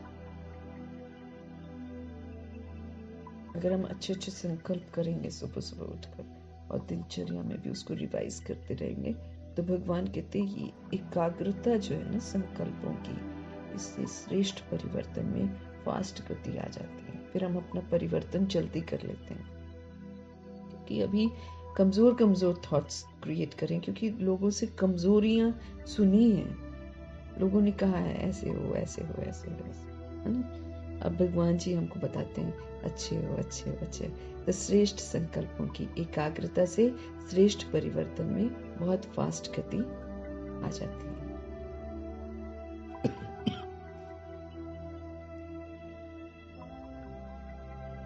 तो संकल्पों को एकाग्र करना है। ओनली पॉजिटिव, ओनली श्रेष्ठ, ओनली सकारात्मक संकल्प। इससे क्या होगा, श्रेष्ठ परिवर्तन में बहुत फास्ट स्पीड आ जाएगी। अव्यक्त इशारे,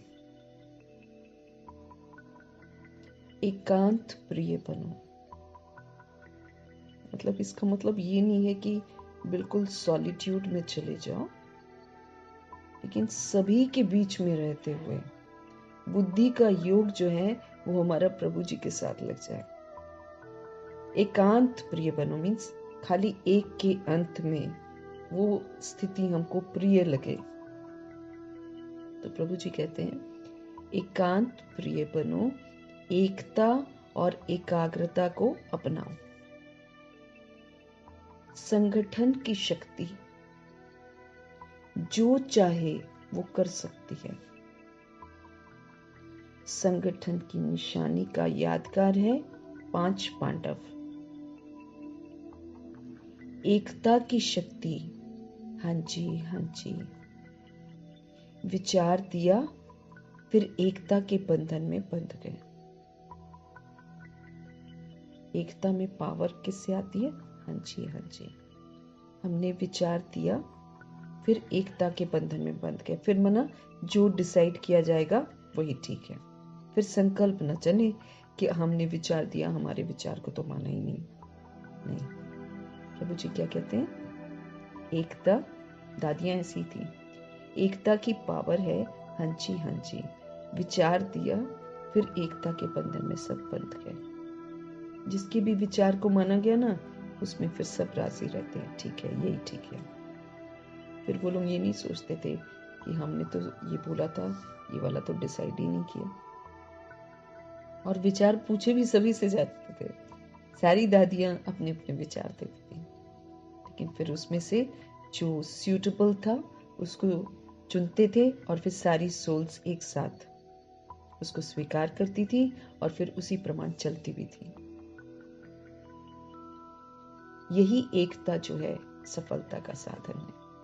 ऐसी वाली जो एकता होती है, बाबा कहते हैं यही सफलता का साधन है। एकता कैसे आई? प्रभु जी की श्रीमत के अनुसार। बाबा ने बोला है जब मालिक बनना है मालिक बनो, माने जब हम विचार देते हैं तो मालिक बनो, और फिर जब विचार देने के बाद जो विचार तय होता है उसको फिर बालक बनकर स्वीकार कर लो। और फिर एकता से फिर कोई किसी के उसमें रोड़ा नहीं बनता है, फिर सब मिलकर एक साथ करते हैं, मन मुटाव नहीं रखते हैं कि हमारे विचार को नहीं माना गया। दादियां ऐसी थी, उनका संगठन कितना था, कितनी सारी दादियों, कितनी सारी सोल्स को दादियों का टाइटल मिला हुआ है। तो संगठन की शक्ति जो चाहे वो कर सकती है। संगठन की निशानी का यादगार है 5 पांडव। एकता की शक्ति, हाँ जी हाँ जी, विचार दिया फिर एकता के बंधन में बंध गए। यही एकता जो है ये सफलता का साधन है, इससे हम सफलता प्राप्त कर सकते हैं। मीठे मीठे परमपिता परमात्मा जी का धन्यवाद करेंगे जो हमको पढ़ाते हैं, शिक्षित करते हैं, सावधानियां देते हैं। कहाँ हम कमजोर हैं उस पर विशेष ध्यान खिंचवाते हैं। कभी भी हॉलीडे नहीं करते हैं, हमारी जिंदगी को दिलचस्प बनाते हैं। ऐसे supreme father, supreme teacher, supreme सतगुरु जी का धन्यवाद करेंगे। सुप्रीम फादर का रथ बनने वाली आत्मा ब्रह्मा माँ का तहे दिल से धन्यवाद करेंगे। जगदम्बा माँ हांजी का पाठ पक्का करने वाली आत्मा और हर घड़ी को अंतिम घड़ी समझकर अपना पूरा होमवर्क फटाफट खत्म करके अव्यक्त होने वाली आत्मा जगदम्बा माँ का धन्यवाद करेंगे। अष्ट रत्नों का धन्यवाद, नवग्रहों का धन्यवाद, एडवांस पार्टी की सारी सोल्स का धन्यवाद, 16,108.33 करोड़ आत्माओं में से बची हुई सभी सोल्स का धन्यवाद करेंगे। सभी हमको अच्छा बनाने के निमित्त हैं, भले बुरा करते हो चाहे जो भी करते हो, हम हमेशा यही सोचें कि यही तो हमको भगवान के समीप जाने का रास्ता दिखाते हैं। क्योंकि जब बुरा करते हैं, बुरा बोलते हैं, हमको दुख लगता है, हम फिर दुख हरता सुख करता प्रभु जी के और समीप जाते हैं। तो इसलिए एक एक सोल का धन्यवाद करेंगे, भले वो हमारा बुरा चाहती हो।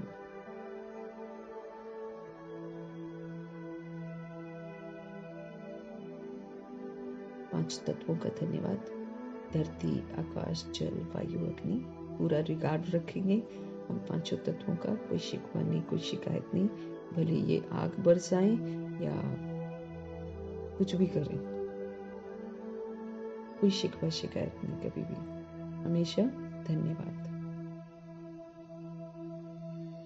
ड्रामा का धन्यवाद, प्रकृति का धन्यवाद, माया का धन्यवाद, यमदूत का धन्यवाद, करोड़ों की आबादी का धन्यवाद जो द्वापर युग कलयुग में आती हैं।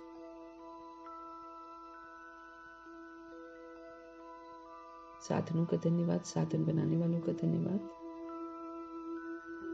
साथ में रहने वाली सोल्स का धन्यवाद, सहयोगी आत्माओं का धन्यवाद।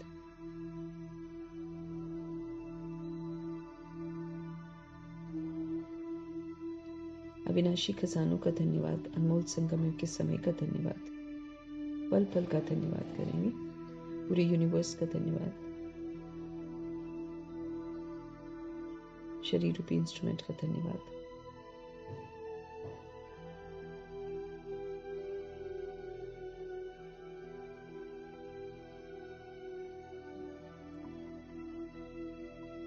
पूरे यूनिवर्स का धन्यवाद, आप सभी सोल्स का धन्यवाद, और सृष्टि की जो मेहमान नवाजी है उसके लिए सभी सोल्स की तरफ से भी धन्यवाद करेंगे। धन्यवाद करते हुए ओम शांति।